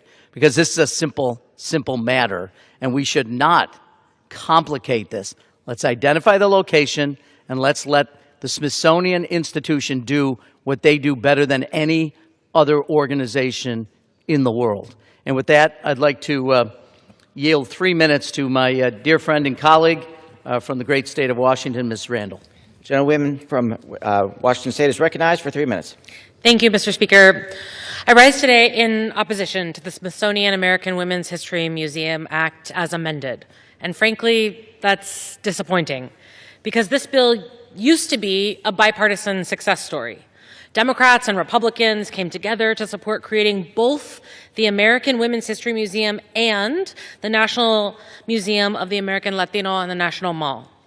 But instead of building on that bipartisan agreement, this bill was turned into another political power grab with a last-minute partisan amendment in committee. Republicans inserted culture war language limiting the museum to biological women. That language was not added to improve the museum. It was added to erase trans women from American history. Whether my Republican colleagues want to acknowledge it or not, trans women are just as much a part of this country's history as anyone else. Museums are supposed to expand our understanding, preserve truth, and reflect the full complexity of this country. They went even a step further to corrupt this bill, handing President Trump extraordinary control over museum design and planning. Congress should not hand any president unilateral power over how American history is told, especially after we have seen this administration pressure institutions and whitewash history. This legislation also leaves behind the National Museum of the American Latino, even though Congress established both museums together under the same law. And let's be honest about why. We are watching a systematic effort by Republicans and this administration to strip out uncomfortable truths and erase marginalized communities. Pero la historia de los latinos es la historia americana. It's not secondary. It's not optional. For all these reasons, at the appropriate time, I will offer a motion to recommit this bill back to committee. If the House rules permitted, I would have offered the motion with an important amendment to this bill. My amendment would have stripped out the exclusionary language targeting trans women, moved the Women's History Museum and the National Museum of the American Latino forward together, as Congress originally intended, and blocked this dangerous power grab that hands President Trump unilateral control. I ask unanimous consent to insert into the record the text of this amendment, and I hope my colleagues will join me in voting for the motion to recommit. I yield Without back. objection. Gentleman of reserves, gentleman from Wisconsin is recognized. Mr. Speaker, I'd like to yield 5 minutes to the mother of Augusta, the representative from Florida, Ms. Kamek, to speak on the bill. The gentlewoman from Florida is recognized for 5 minutes. Well, thank you, Mr. Speaker. I appreciate my colleague from the great state of Wisconsin for his leadership on this issue.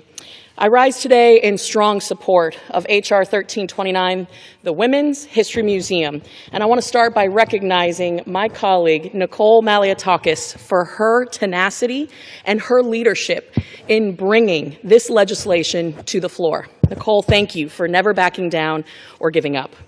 Now, as you can see, I have my daughter, Augusta Dare, here with me today because I wanted her to be a witness to this incredible moment in our nation's history where we stood up for all of the women who have helped build this country and told their stories. That is what this museum is. It's not a political statement, it's a promise that the women who came before us will not be erased. They will not be minimized, and they will not be forgotten. We all know that women's history, or at least I thought we knew, that women's history is not a partisan issue. It's American history, full stop.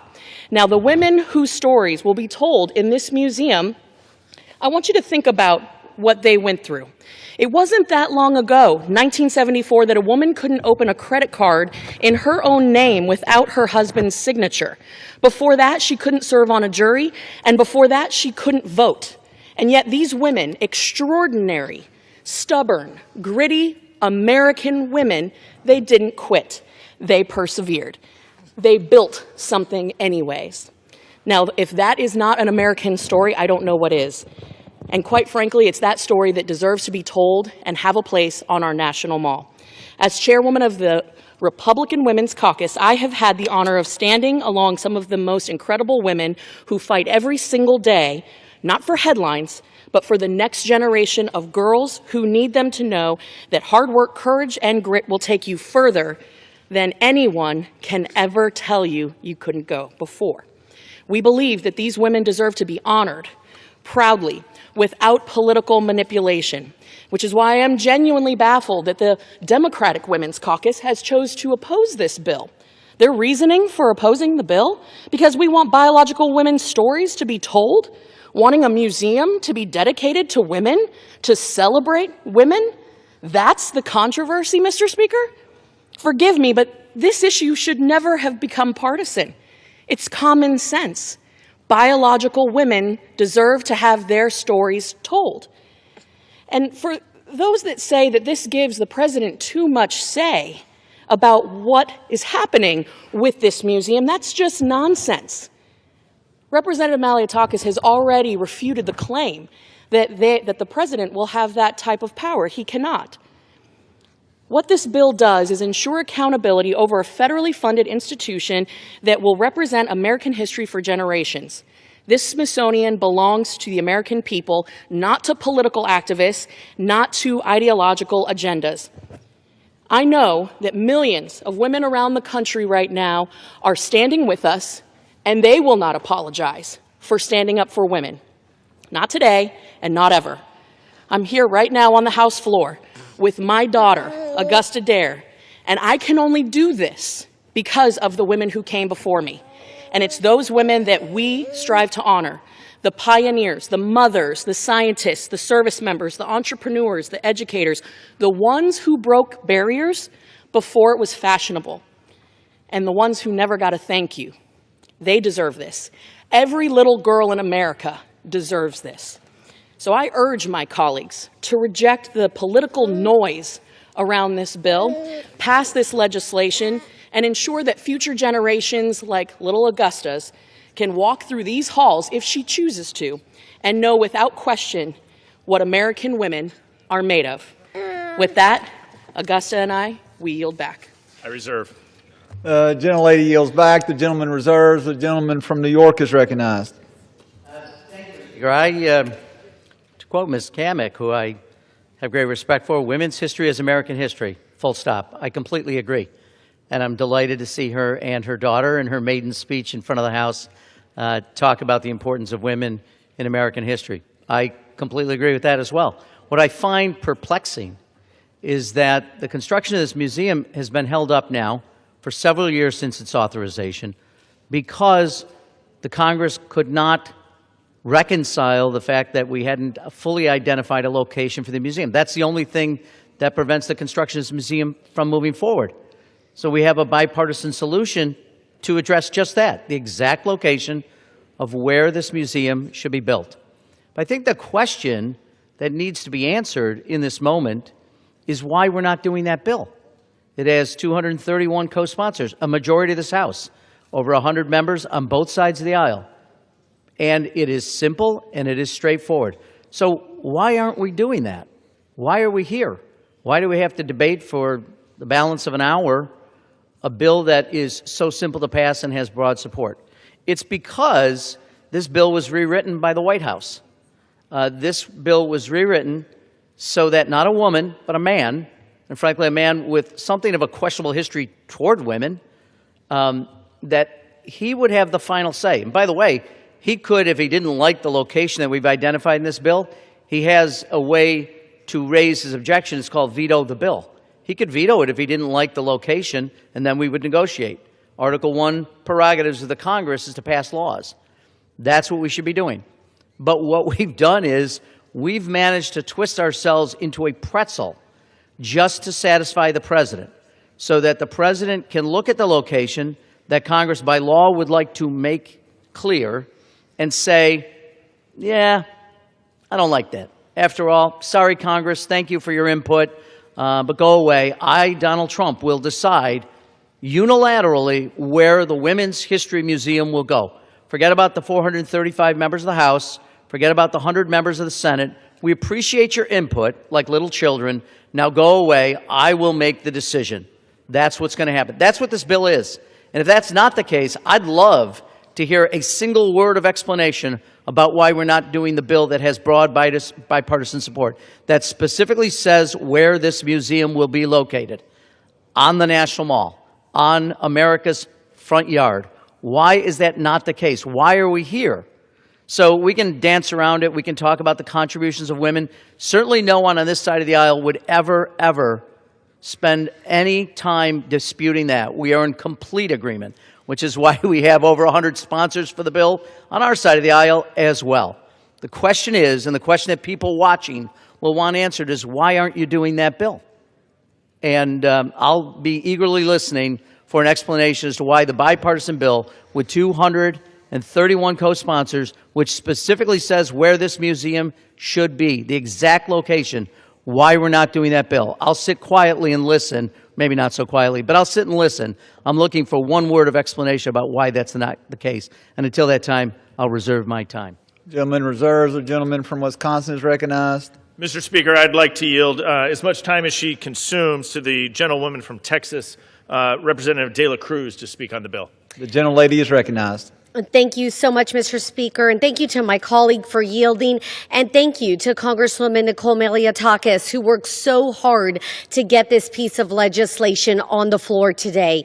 I stand proudly to support H.R. 1329, the bipartisan Smithsonian American Women's History Museum Act, as an original co-sponsor. Look, for 30 years, lawmakers on both sides of the aisle have worked together to establish a space that carries on the legacy of the American women who fought tirelessly for our rights.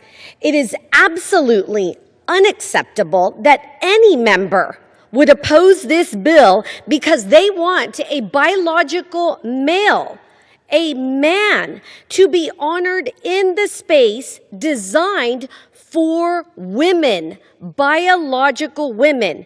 Any vote that opposes this legislation undermines every woman who fought for our right to vote, our right to own a home, our right to attend college, and even our right to own our paychecks.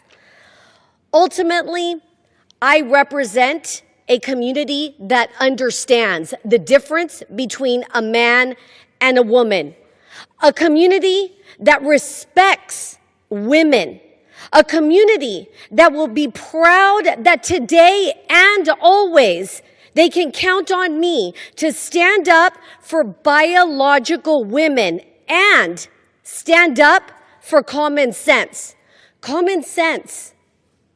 Let's think about that common sense, which obviously my colleagues on the other side of the aisle do not have and lost along the way. Today, I will proudly, con orgullo, I will vote yes on this bill. I will vote yes on this legislation. I will vote yes for my abuelita who is in heaven smiling down. Para mi mamá who's watching right now on C-SPAN.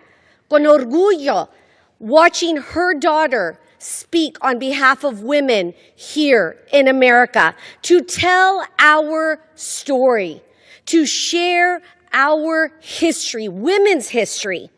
I will vote yes for this legislation. I will vote yes for biological women, and today I will vote yes for common sense. I yield back. I reserve. Gentlelady yields. The gentleman reserves. The gentleman from New York is recognized. Thank you, Mr. Speaker. I appreciate the gentlelady's comments. It's interesting she began her comments by citing the bipartisan bill, which isn't before the House, the bipartisan bill which I'm urging us to pass, the bipartisan bill which has over 100 sponsors on the Republican side of the aisle, 100 sponsors on the Democratic side of the aisle. She used that frame, even though that's not the bill before the House, and of course could not offer an explanation as to why the bill which she cited actually isn't before the House, and instead we have a hyper-partisan bill which gives Donald Trump unilateral power to decide where this museum is going. I'd also note that among the rights that she was talking about for women, the right to vote, the right, et cetera, she didn't mention the right to control their own bodies. You know why? Because we've taken that away from women. this Supreme Court and this president have taken away the right of women so that my grandchildren, my granddaughters, have fewer rights than my mother did, than their grandmother, their great-grandmother had. We didn't talk about that if we're going to talk about the rights of women and how important it is to support women in this country. And we didn't talk about why this bill is going to end up with no museum being built, because we insist on giving unilateral power to Donald Trump to decide all things that the Congress should be deciding. But before I reserve, I do want to yield 2 minutes to the gentlelady, my dear friend from California, Ms. Chu. The gentlelady is recognized. I rise in strong opposition to Republicans' partisan version of my previously bipartisan bill, the Smithsonian American Women's History Museum Act. Today should have been a celebration of success after years of bipartisan collaboration and good faith negotiations on a bill that I was proud to be a leader on, ensuring that women receive their rightful recognition in our nation's capital. Instead, Republicans threw all of that away by unilaterally making extremist changes to our once bipartisan bill, giving President Trump the power to decide the location, the design, and even the content of this museum. This completely undermines our bill's original intent. This museum is about honoring the prolific contributions that women have made to this country. Instead, Republicans have disgraced this process and embarrassingly made it entirely about one man, Donald Trump. Women deserve better. I urge my colleagues to vote no, and I yield back. Gentleman yields back. The gentleman reserve. Gentleman reserves. The gentleman from Wisconsin is recognized. Mr. Speaker, I inquire how much time is remaining. And has 13 minutes. Thank you very much, Mr. Speaker. I recognize and will yield as much time as she may consume to the author of the bill, the gentlewoman from New York, Representative Malliotakis. The gentlelady is recognized. Thank you, Mr. Speaker. I just want to clarify some points and answer some of the questions of my colleague. This is like the good old times in the New York State Assembly, Mr. Morelli, like we had fun debating there as well.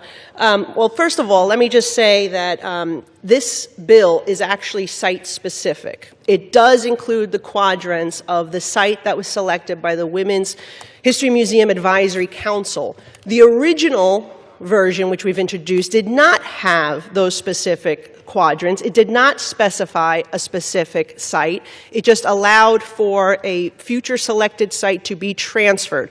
So in that case, there was no clarity on what the site was. So we amended the bill to add the specific quadrants of the site on the South Capitol site on the National Mall, so it would be clear that that is what was the selected site of the museum's advisory council. Yes, it does give 180 days for the president, if necessary, to alter, and that's because if for some reason there's a problem with that site, and it turns out you can't build on it, if the engineers come back and say there's a problem that it can't be built on, we don't want to have to go through this entire process and have to pass another piece of legislation. We would just all work together to select a site that would be suitable.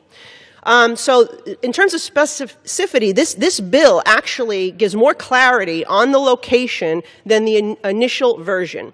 Now, that's the only thing that has changed. It's that provision as well as adding the sentence about ensuring that it's biological women. And that was amended in the committee process. As I said, every legislation is introduced here. We garnered 230 co-sponsors. It went to the committee. The committee went through regular order. Somebody had an amendment. The amendment passed, and therefore it was added. And that was added as a result to just ensure that there's clarity that only biological women would be represented in a women's museum. I also want to address this issue about the National Capital Planning Commission. This is not President Donald Trump's commission. This was a commission that was established over 100 years ago, in which the president only gets 3 appointees. The commission is a 12-member federal body, and this is obviously anything that is built as a capital project, right, goes through this commission. It's not like it's a new commission that was set up by this particular president. Both this commission and the Fine Arts Commission were established well over a century ago. And the 12-body makeup of this, it's 3 appointees only by the president. That is not a majority. That is not giving the president unanimous control. The mayor of Washington, D.C. gets an appointment. The chair of the D.C. Council gets an appointment. The House and Senate committee chairs with the D.C. jurisdiction, your committees get an appointment. The heads of the DOD, Interior, and GSA get an appointment. You have 2 mayoral appointees and 3. So that's the makeup of this. So 3, I know sometimes my colleagues on the other side may have a little difficulty with math. We see that during the budgeting where they want to spend more than we can afford. 3 is not the majority in a commission of 12. Okay, so please stop lying and saying that the commission is being controlled by one particular man. That is simply not the case. So I just wanted to give those clarifying points. And again, I want to reiterate, I'm very proud that it is the Republican Party that is putting forward this legislation. This was authorized, again, by President Trump in 2020. President Joe Biden had 4 years to move this ball forward and to designate the land. He did not do it. So we are here today with the same president who authorized the Women's Museum, President Donald J. Trump. And what I will say is that, you know, they claim, the other side, to be the party of women. Yet it is the Republican Party that introduced the 19th Amendment, that passed the 19th Amendment, majority Republican-led states that ratified the 19th Amendment, Title IX, so important to women in our colleges, female athletes, all educational programs. That was signed into law by a Republican president. And yes, it is a Republican president today that has authorized the Women's History Museum, and it will be a Republican majority in Congress that gets this done, because for 4 years, the other side, when they had control, they failed to do so. Now, I still hope that this will be a bipartisan vote. It really should be. There's no reason for this not to come out of this House today and to celebrate the women of America. We can all be proud of women who have contributed from our respective states to the building of this nation. And as my colleague said, there have been so many struggles over the year, whether it be the right to vote, whether it be to apply for a credit card without needing a male cosigner. Women weren't allowed to be on a jury. They weren't allowed to attend a military academy. These are stories that need to be told. And sadly, the current generation, future generations, we take maybe a lot for granted. We don't know the history on the struggles that women have endured. And so I hope that we can come out of this today with a bipartisan vote in support. Let's get this museum done, and let's do something that we can all be proud of as Americans. I reserve, and I'm prepared to close. The gentlelady yields, the gentleman reserves, and is prepared to close. The gentleman from New York is recognized. Yes, Mr. Speaker, might have a check of time on our side. You have 9 minutes remaining. 9 minutes. Thank you, Mr. Speaker. Look, we could do this bill and get this done and make clear where this museum is supposed to be. All we have to do is pass the bipartisan bill. And if we want to amend it with this exact location, if that's what Ms. Malliotakis is suggesting, I'm happy to do that. But there's so many things that she said that I need to respond to. First of all, President Biden couldn't do this because Congress has created, in the authorizing legislation, this anomaly. So we need Congress to be able to specify the location, which is the point of the bipartisan bill, which has over 230 sponsors on both sides of the aisle. We could do that. This is simple. But that's not what's here. And by the way, just to remind the gentle lady, in case she's not clear, the chairperson of the NCPC that has responsibility here, the chair of that is the current White House Staff Secretary, William Scharf. It's the president's employee who runs it. And by the way, anyone who believes that the president has much regard for the law or how these things should go should just look at the pile of rubble that is the East Wing of the White House, where the president defied tradition, common sense, and appropriateness and just knocked down one of the most historic sections of the most historic building in the world, and is building it without anyone's contributions, without any appropriate guardrails, without any appropriate oversight, because, let's face it, that's what this president does. And look, somehow, and I do want to go back. I'm sorry, I thought I read this into the record, but just to be clear, if people think this is an exact location, they should read it to the end. After we identify the site, it says that except the president may designate an alternative site for the museum within 100 days of the date of the enactment of this subsection. That's a little like when I was in high school saying to my father, can I stay out late? He'd say, yes, unless I say you can't. Does that mean I can stay out late? It only means that I can stay out late if he gives me permission. So we're going to put it at this site. We've got it specifically here. And Ms. Malliotakis is right. There's an exact location, except unless the president says that's not where he wants it. I mean, this is the Congress. Article 1, when I first came to Washington, Article 1, it must have been said 1,000 times in my first few weeks. Article 1 prerogatives, the Congress. Article 1, the first section of the Constitution. The legislative responsibilities herein lie with the Congress of the United States. And yet what are we doing? We're passing legislation, which the president does have the right to sign or veto, in which case if he vetoes, it comes back here for further action by the houses. So he gets one bite at the apple, but we're not content with that. We have to then give him unilateral power over what we've just passed to do whatever he wants. It's insanity. There's no explanation for why we're not doing the original bill. None. I'm still listening, still haven't heard it. But I do want, I'm sorry, I thought I had someone who was going to come and speak. Apparently they are in a committee and can't do it. So I'll continue to list for the explanation, perhaps in the close by my colleagues and friends. We will hear why finally there's something wrong with passing the original bill. And by the way, this isn't going to clear it up because this bill is not going to become law. So I'll tell you what, in a new Congress where there's a new majority, we will put the actual location, we'll put it in law, we'll send it to the president, we'll see whether or not he insists on not only a bill that has a location, but insists more on the power to unilaterally do whatever he wants, which seems to be the only way this majority is willing to do anything in this House, is to ultimately give the power, complete power, to the president to do what he chooses to do without our input. With that, I'll reserve. Gentleman reserves. Gentleman from Wisconsin. I reserve it and prepare to Gentleman close. from Wisconsin reserves. The gentleman from New York is recognized. I'm prepared to close. Thank you, Mr. Speaker. You want to know why I think so many Americans have given up on this institution? Think about what we're doing right now. Think about this debate. I hope people see it. We were handed something extremely rare in this building nowadays, a finished bipartisan bill sponsored by more than half the members, with over 100 members on both sides agreeing to it. And we lit it on fire. We've basically thrown it out, put it in a dumpster. And for what? To stroke the president's ego, to bully a vulnerable group of people who make up less than 1% of the population. The worst part is that we're doing it at a museum that's intended to honor women and the enormous contributions of women to this country, who succeeded despite a government that failed them at times, who overcame great obstacles. We've manufactured ours. They have every excuse to fail and made history anyway. They overcame those obstacles. We have no excuse, and yet we are on the verge of failing them once again. They deserve better then. They deserve better now.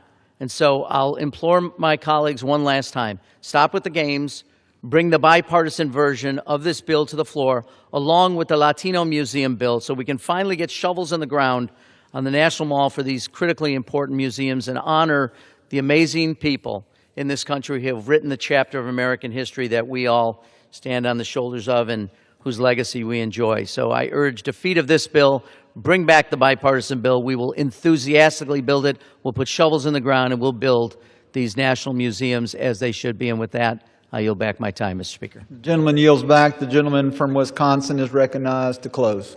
Thank you, Mr. Speaker. I encourage my colleagues to support H.R. 1329, the Smithsonian American Women's History Museum Act, as introduced by my colleague, Representative Malliotakis from New York. As we know, this year is the nation's 250th anniversary, and we have an opportunity to place the Women's History Museum of the Smithsonian on the nation's mall. The bill designates and takes an important step by designating the exact location of where that museum would be on the mall, provides guardrails regarding the content of the museum. I want to thank again my colleague, Representative Malliotakis, for her hard work on this issue. I encourage my colleagues to support this bill. And Mr. Speaker, I yield back. Gentleman yields back. All time for debate has now expired. Pursuant to House Resolution 1300, the previous question is ordered on the bill as amended. The question is on engrossment and third reading of the bill.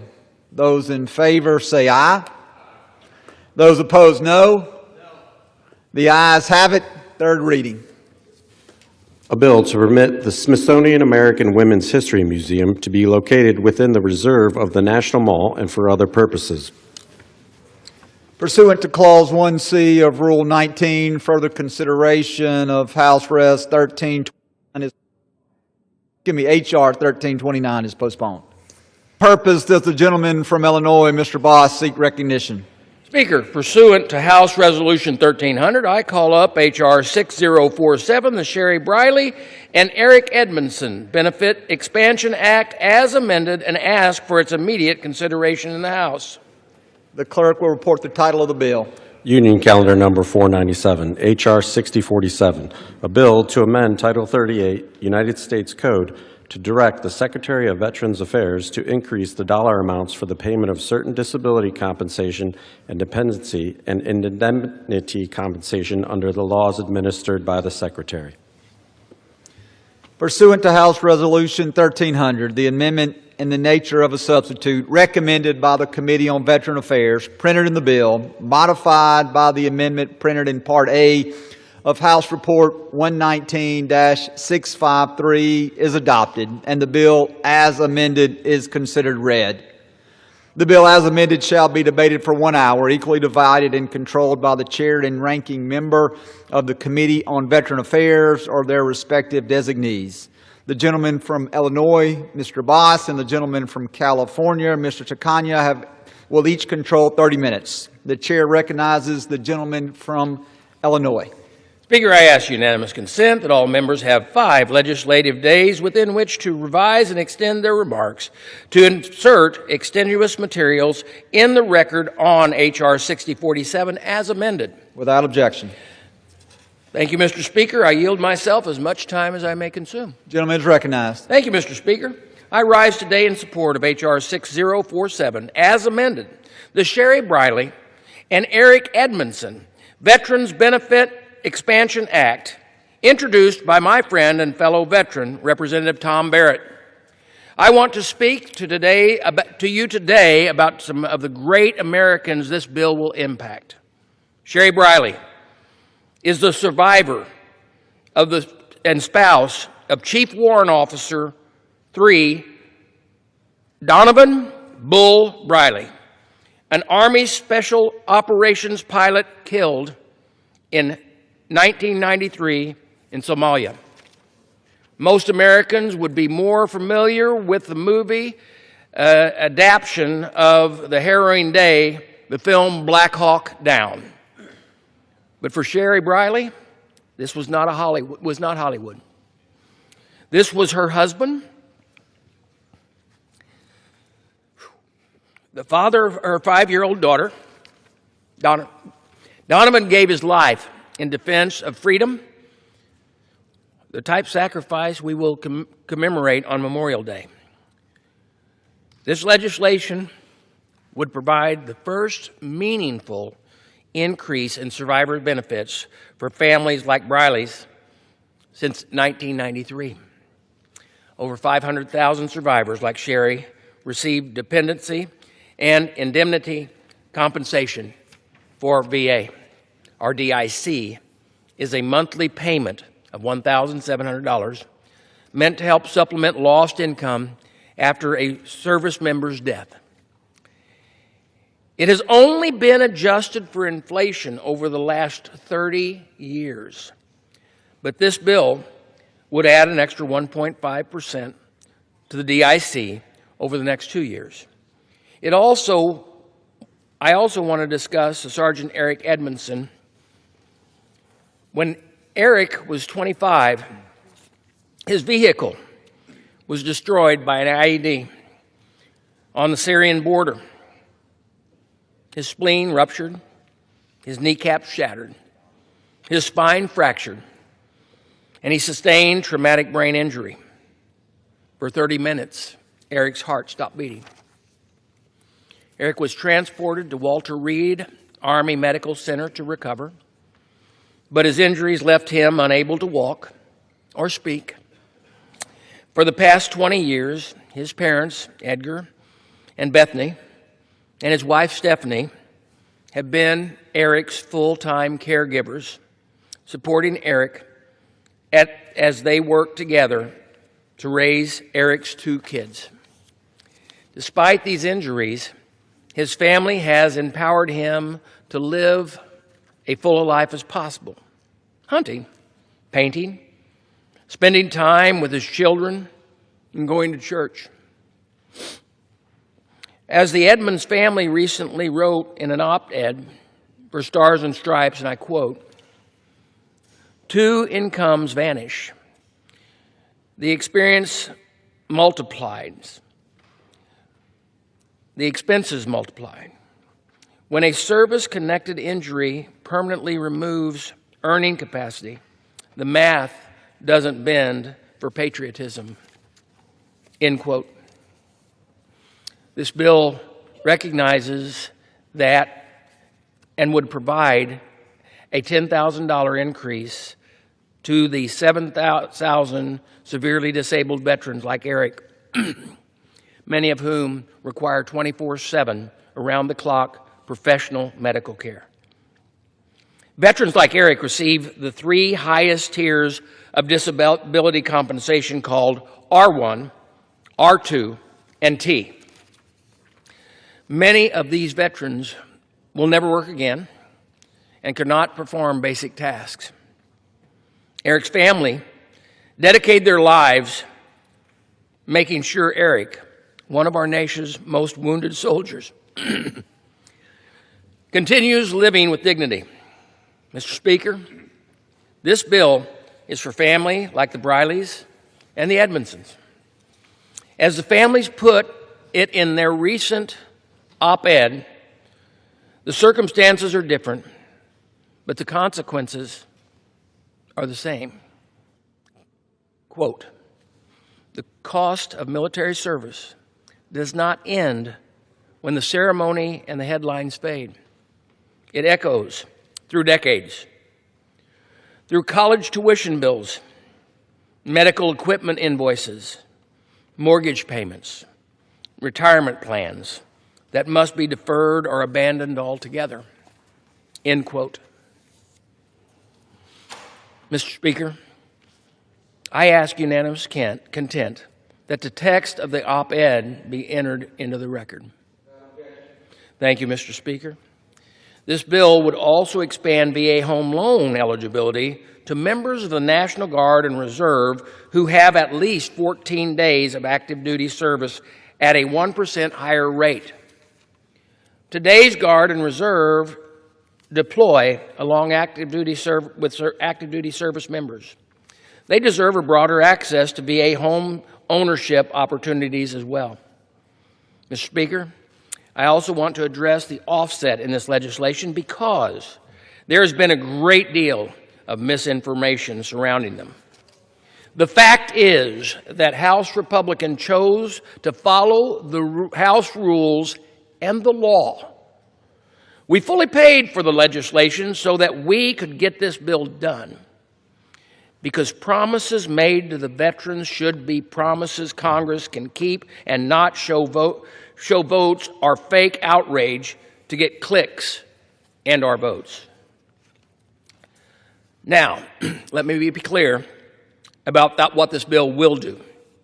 This bill will not eliminate or harm the VA home loan program. It would also not impose a loan fee on any disabled veteran, and it would not eliminate 0% down on a VA home loan. Instead, this bill contains 2 bipartisan offsets that would extend current home loan fees and would extend the current cap on certain veterans' pensions who are in government-funded nursing care. It also increases the home loan funding fee that families would pay when refinancing by a small amount. During the 116th Congress, then Chairman Takano supported and voted in favor of a similar funding fee proposal on refinancing of VA home loans. I find the arguments against our similar proposal today insincere. It reeks of the type of politics our veterans don't deserve. Mr. Speaker, I'm a veteran. If I thought that this bill would harm veterans, you can trust I would not bring the bill to the floor. But, as the saying goes, don't take my word for it, because over 22 veteran service organizations support this legislation as written. Let me repeat, the veterans groups like the VFW, the American Legion, the Disabled American Veterans, and many others support the bill. These organizations represent millions of veterans and military families.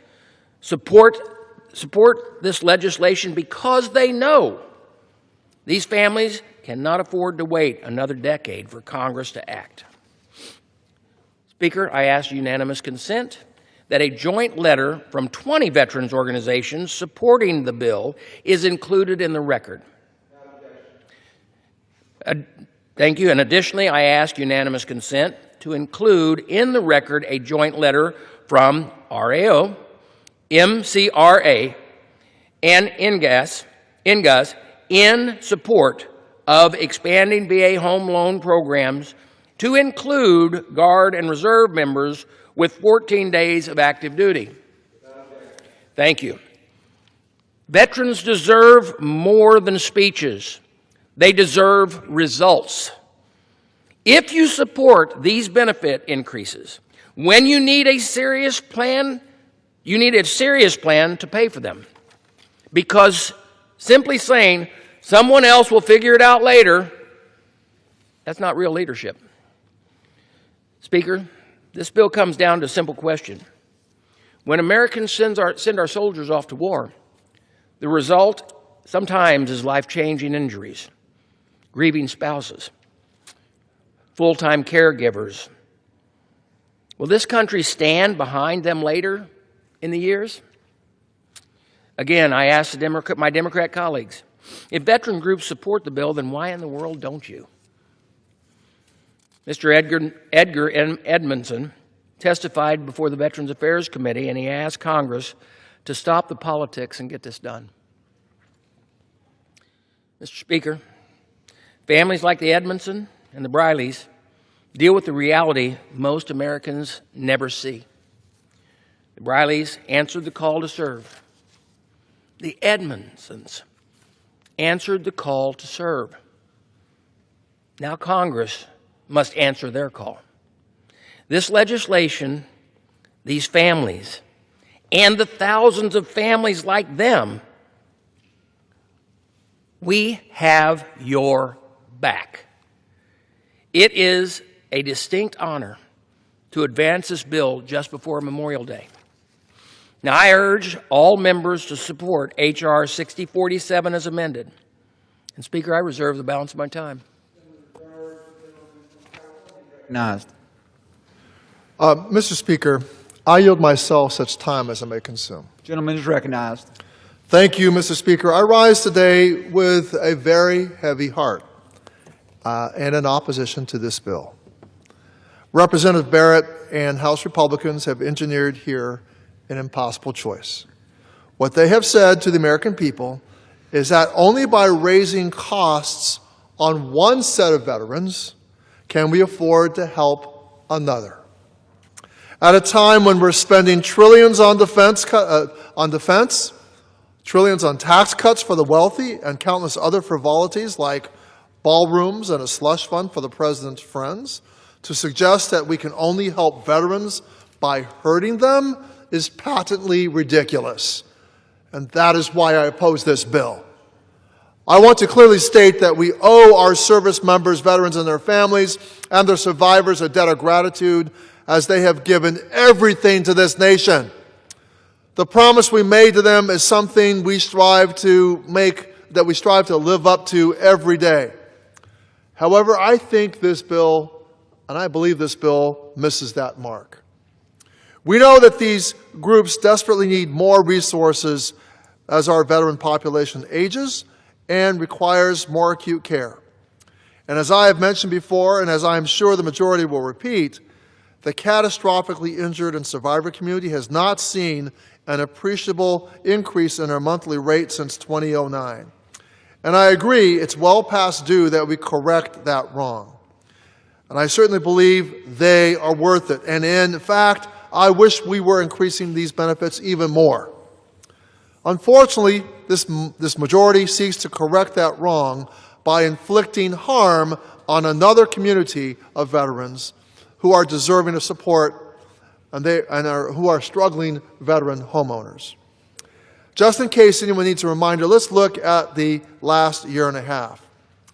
Last spring, Secretary Doug Collins canceled the VA Service Purchasing Program, otherwise known as VASP, which assists veterans facing mortgage challenges prior to setting up their backstop program.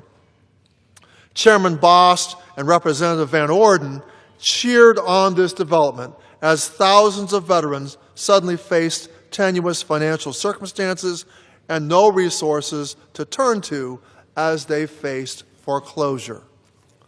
Let me just say, in the past 12 months since the closure of VASP, since the cancellation of the VASP program, 10,000 veterans have lost their homes due to foreclosure.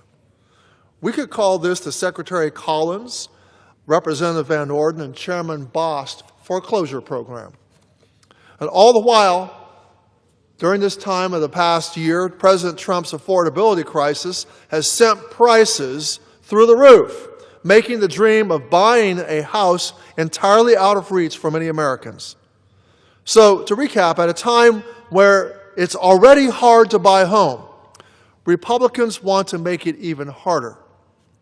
They've made it easier for veterans to lose their homes when funds are tight, and now they want to make it harder for veterans to even buy a home in the first place. Not only do they want to make it unaffordable to buy a home, they want to squeeze our veterans when they attempt to refinance. And for many, it's a last-ditch effort to save their home. And remember, they already came after VASP. They canceled the program. They cheerleaded for the Secretary to cancel the program. And so what we're seeing today is an attempt to take away affordable housing for veterans. These are people who have used a home loan. These veterans I'm talking about have used a home loan while in service to live with their families at a duty station and use it again when they move on to the next tour. Now understand, the VA home loan is not just about veterans. It's also about active duty service members. They are also eligible to use the veteran home loan to buy a home, and also the program to refinance a home. I'm talking about the transitioning service members that want to buy a place back home, folks who have done their part for this country and want to transition to civilian life. So active duty service members moving to a duty station, transitioning service members who want to buy a home back where they want to settle, and even more critical, these are veterans attempting to keep their homes amidst rapidly rising foreclosures. And now we are asking veterans to shoulder the cost of survivors and catastrophically injured veterans. Again, taking from one set of veterans in order to help another group of very, very deserving veterans. Again, I'll emphasize the impossible position we are putting our veteran community in. We are pitting one set of veterans against another, instituting a civil war in which we rack and stack which community is more deserving than the other. Frankly, it's shameful. And before my Republican colleagues who have served stand up here and tell me that they'd be happy to pay that benefit for their fellow veterans, I'd ask them one thing. Why are we asking them to? Why are we asking our veterans to shoulder this cost? Why must we put the onus on veterans and service members? Haven't they paid enough? And yes, I agree.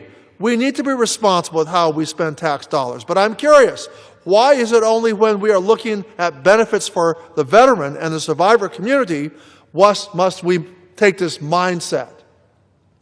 We certainly didn't have this debate when we were offsetting a $30 billion war of choice in Iran, which will only make more veterans, Trump's $1 billion new ballroom, or a $75 billion slush fund for ICE, which now the Senate's having trouble getting over to the House.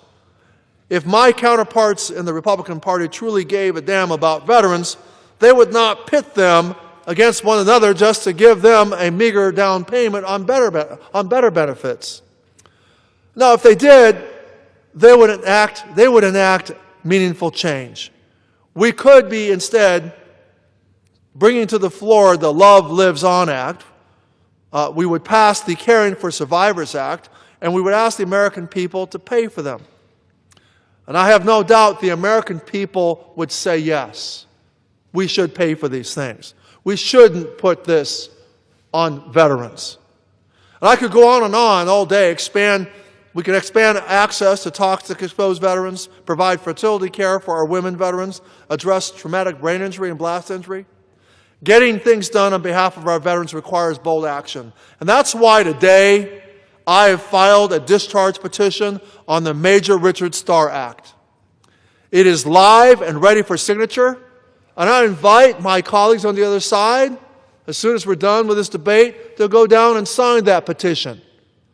I believe it will reach 218 very quickly.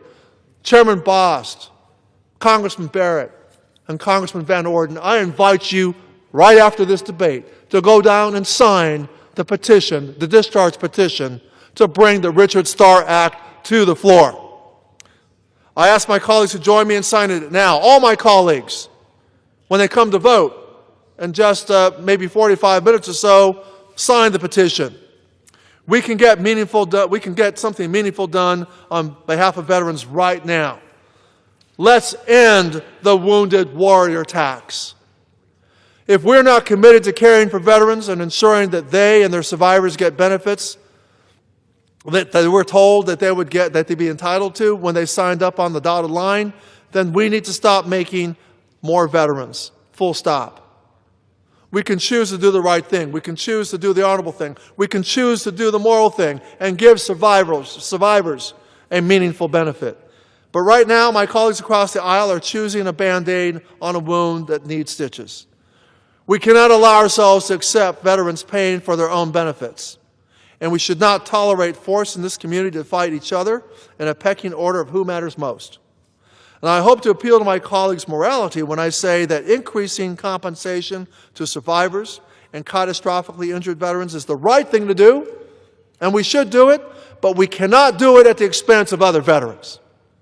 This legislation has pushed us to the point of having to make a hard decision out of what should have been an easy one. Waive pay-go and pass meaningful legislation. But today, we sit here debating a change on the margins that opens a Pandora's box to charge veterans for their own benefits. And that is why I simply cannot support this legislation as written. And I encourage my colleagues to do the same. And I will say that was a wonderful poster of all the veteran service organizations who support this legislation. Yes, they support raising the compensation for the catastrophically disabled. But if you read their letter very carefully, they're silent on the pay for. They're silent on the subject of should you ask our service members that are serving right now in the waters around Iran whether they should be charged thousands of dollars and more fees to refinance their homes. There's not a single one of those veteran service organizations that say that they agree with that pay for.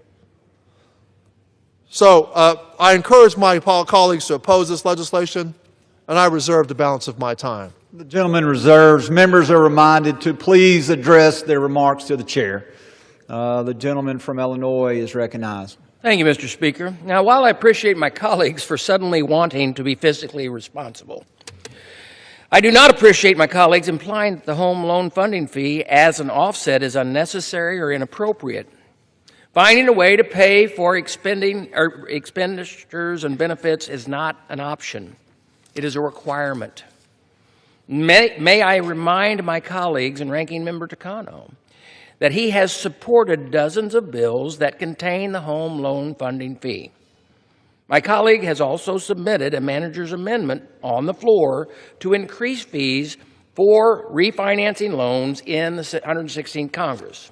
And while the offer used by the ranking member only increased fees refinancing loans by 0.5% and 0.85% and was only temporary increase, the concept still remains the same.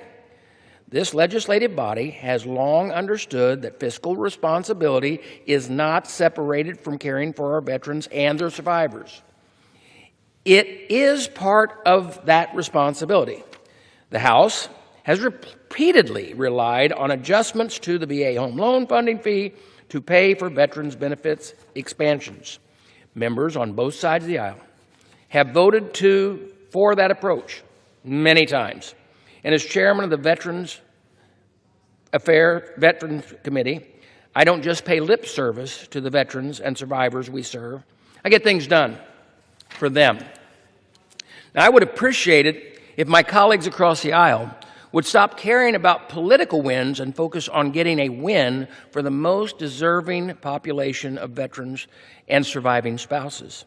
So let's get the bill paid for across the finish line. And with that, I will yield as much time as he may consume to the sponsor of the bill, the representative from Michigan, Representative Barrett. The gentleman is recognized. Thank you, Mr. Speaker, and thank you, Mr. Chairman. I rise today in support of H.R. 6047, the Sherry Briley and Eric Edmondson Veterans Benefits Expansion Act, legislation that I'm leading with Chairman Boss to support the service members and families who sacrificed the most for our nation. When men and women sign up to serve in our armed forces, they willingly put their own lives on the line to defend the American people and the freedoms we too often take for granted. Some of those heroes make the ultimate sacrifice. Others, who are lucky enough to come home, do so with life-changing injuries. And while we can never fully repay the debts we owe these men and women, that will never stop us from doing everything that we can. My bill will deliver a long overdue, historic increase in benefits to care for veterans who were severely injured in the line of duty. And it will support the Gold Star families who lost a spouse, a parent, a child, or a loved one in service to our country. H.R. 6047 is named in honor of two patriotic Americans. Sherry Briley persevered after her husband, Chief Warrant Officer 3, Donovan Lee Bull Briley, was tragically killed in action when his Black Hawk went down in Mogadishu. In the face of hardship, she continued raising their daughter and providing for their family after his great sacrifice. Sergeant Eric Edmondson suffered a severe brain injury when his vehicle was struck by a roadside bomb in Iraq. His injuries have left him unable to speak, walk, or work, and his family provides full-time, round-the-clock care. I've had the privilege to meet and share time with Sherry and Eric and his family and families throughout this process. Eric Edmondson and his family were here in Washington, D.C. just yesterday, meeting with members of Congress. Sherry Briley is here this week and joins us in the Capitol today. And I can honestly say we wouldn't be at this point without their strength, dedication, and hope. One thing that Sherry Briley told me as we were talking about this is that when she suffered this great tragedy, it was widows from the Vietnam and Korean War generation that stood up to help lead her through this process. And she's standing today to lead that effort on behalf of the generations of Americans that will follow behind her in hoping to lead and increase this benefit. This bill named in honor of these families to increase support for survivors like Sherry and Eric and the catastrophically disabled and Gold Star families is critically important. Some will be eligible for an additional $10,000 a year to cover their expenses through special monthly compensation for the catastrophically injured. And for the first time since 1993, More than 500,000 surviving spouses, parents, and children will receive an additional disability indemnity compensation to help cover their needs as they continue without their loved ones. In addition to that, we're expanding the VA home loan to National Guard and Reserve component men and women who sign on the dotted line to serve our country so that they can have an opportunity at the American dream and build their own home. My wife and I were fortunate to qualify for a VA home loan to buy our family home together years ago, and that's a benefit we want to extend to more families. I want to thank Chairman Bost again, and it's reminding me of an experience I had in basic training. We would line up beside our bunks before going to bed at night and recite the Soldier's Creed. And there's a line in the Soldier's Creed that said, "The brave soldiers of the past would be proud of me." I know I'm proud of the sacrifice that Sherry Briley and Eric Edmondson and their families have made on behalf of this country. And I think we stand here on the eve of Memorial Day, proud of the efforts we're taking to build upon the benefits that they so desperately need. And I encourage my colleagues to vote yes on H.R. 6047.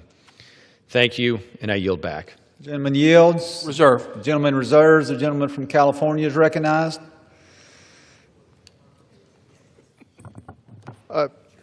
Mr. Speaker, the chairman has referred to moments when I was chair of the Veterans Affairs Committee when we did look at pay-fors related to increasing the interest rate reduction refinance program. We did pass a bill out of the House in 2020 that would have increased the interest rate reduction refinance loan fees by 0.25%. But it did not become law, and when you strip away all the context around that bill, you can try to set up a gotcha. You did it. You did what we're trying to do, but the reality is that we're in a much different situation now. First, the proposed increase in 2020 returned to current levels just after a few years.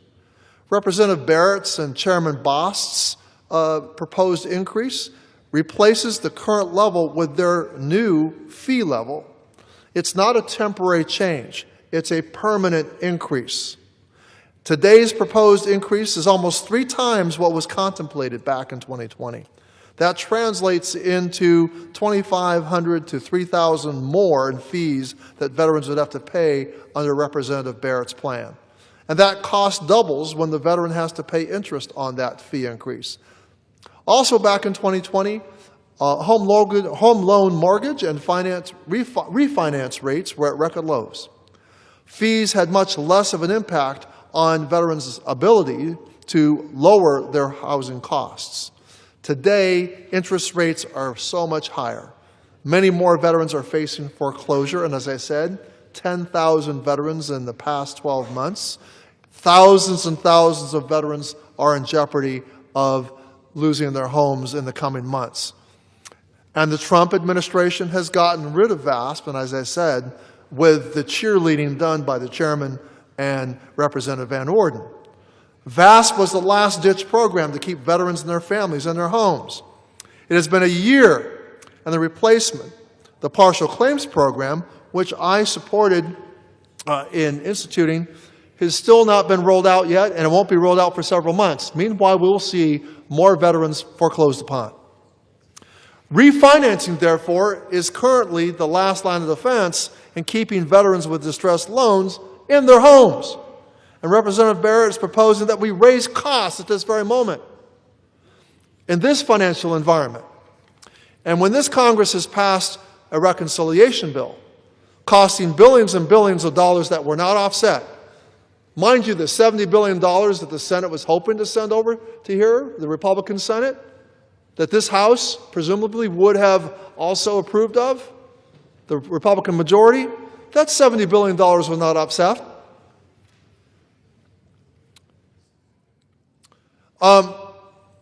We're also looking at potentially $1.5 trillion defense budget increase. And there's talk about $1 billion on the president's ballroom. How do we justify taxing veterans to access their own benefits? How do you justify that? And let me just say, I offered an amendment to pay for this bill, not with the money that would have gone to other veterans. I have an amendment that would have delayed for 3 years the implementation of a big, bad, ugly bill tax break we were giving to very wealthy people with $15 million to pass on to their heirs. We would have delayed the tax break that rich people get when they want to pass on their wealth to their heirs. We would delay that for 3 years. That would pay for the cost of this bill. That amendment was rejected. I think that very wealthy people benefit from the bravery and the courage of our military service members. And I don't think it's not too much to ask the wealthiest people in our country to bear the cost of paying for the catastrophically disabled veterans. I think the American people would countenance that much better than let's take away the ability for our service members that are currently serving in the waters surrounding Iran, or our veterans. We shouldn't be asking them to have to pay more in home loan fees for benefits that they thought they were getting when they signed up. It's the choices that we're making that bother me here, and I don't think we should be doing something that's very, very worthy by charging one set of veterans to pay for another set. And with that, I'm going to yield 3 minutes to my good friend and ranking member of the Subcommittee for Military Construction, Veterans Affairs, and Related Agencies on the Appropriations Subcommittee, Representative Debbie Wasserman Schultz from the great state of Florida. Lady from Florida is recognized for 3 minutes. Thank you, Mr. Speaker. Mr. Speaker. I thank the gentleman for yielding. I rise today as the ranking member of the Military Construction and Veterans Affairs Appropriations Subcommittee in opposition to the offset in this bill. Mr. Speaker, I was stunned to see this pay-for included in this bill and so disappointed that no one included appropriators in this discussion. But I was not surprised. The benefit expansion that this bill would make are worthy changes that we absolutely should pass. As a supplemental monthly allowance of $833.33 for severely disabled veterans requiring aid and attendance. That's an issue we haven't addressed since 1993.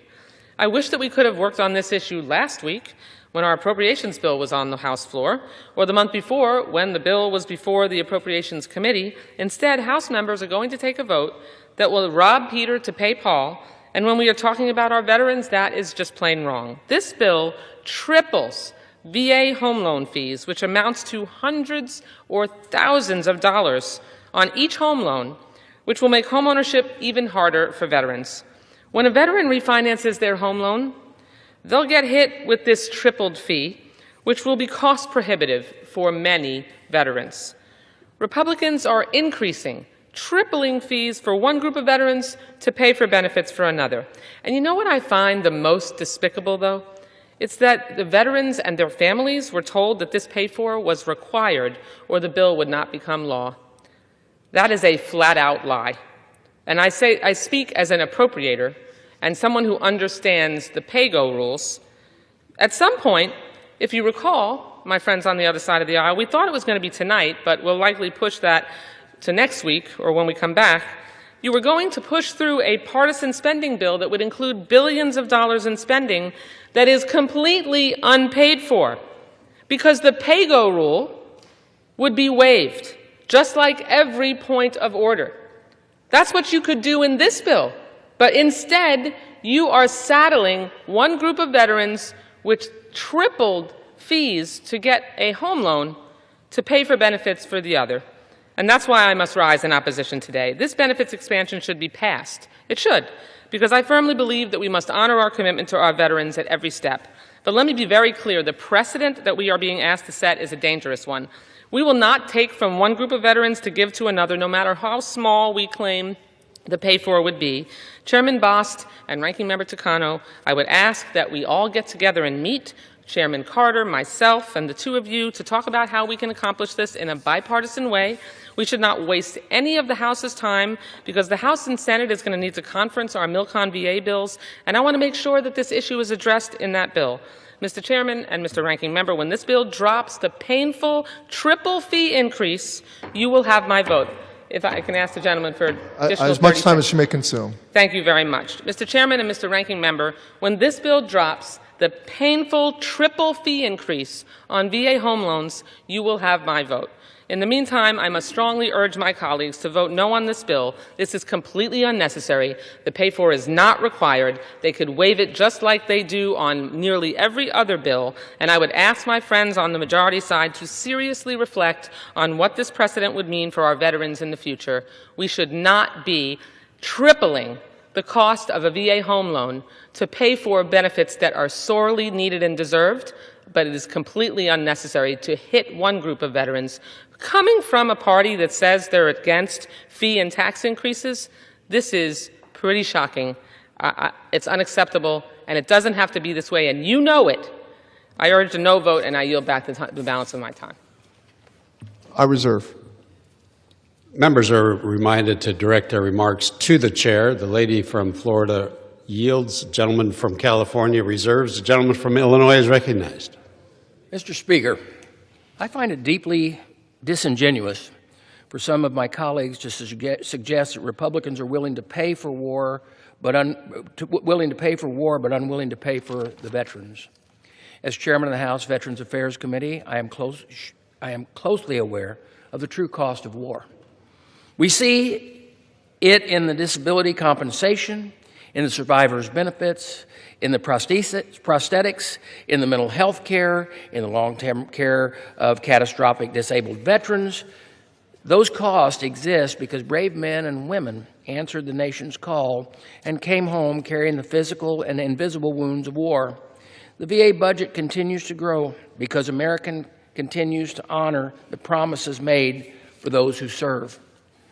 But with that, I would like at this time to yield 4 minutes to my good friend from Wisconsin who knows and understands what it's like to stand in the gap for the rights of this nation, Representative Van Orten.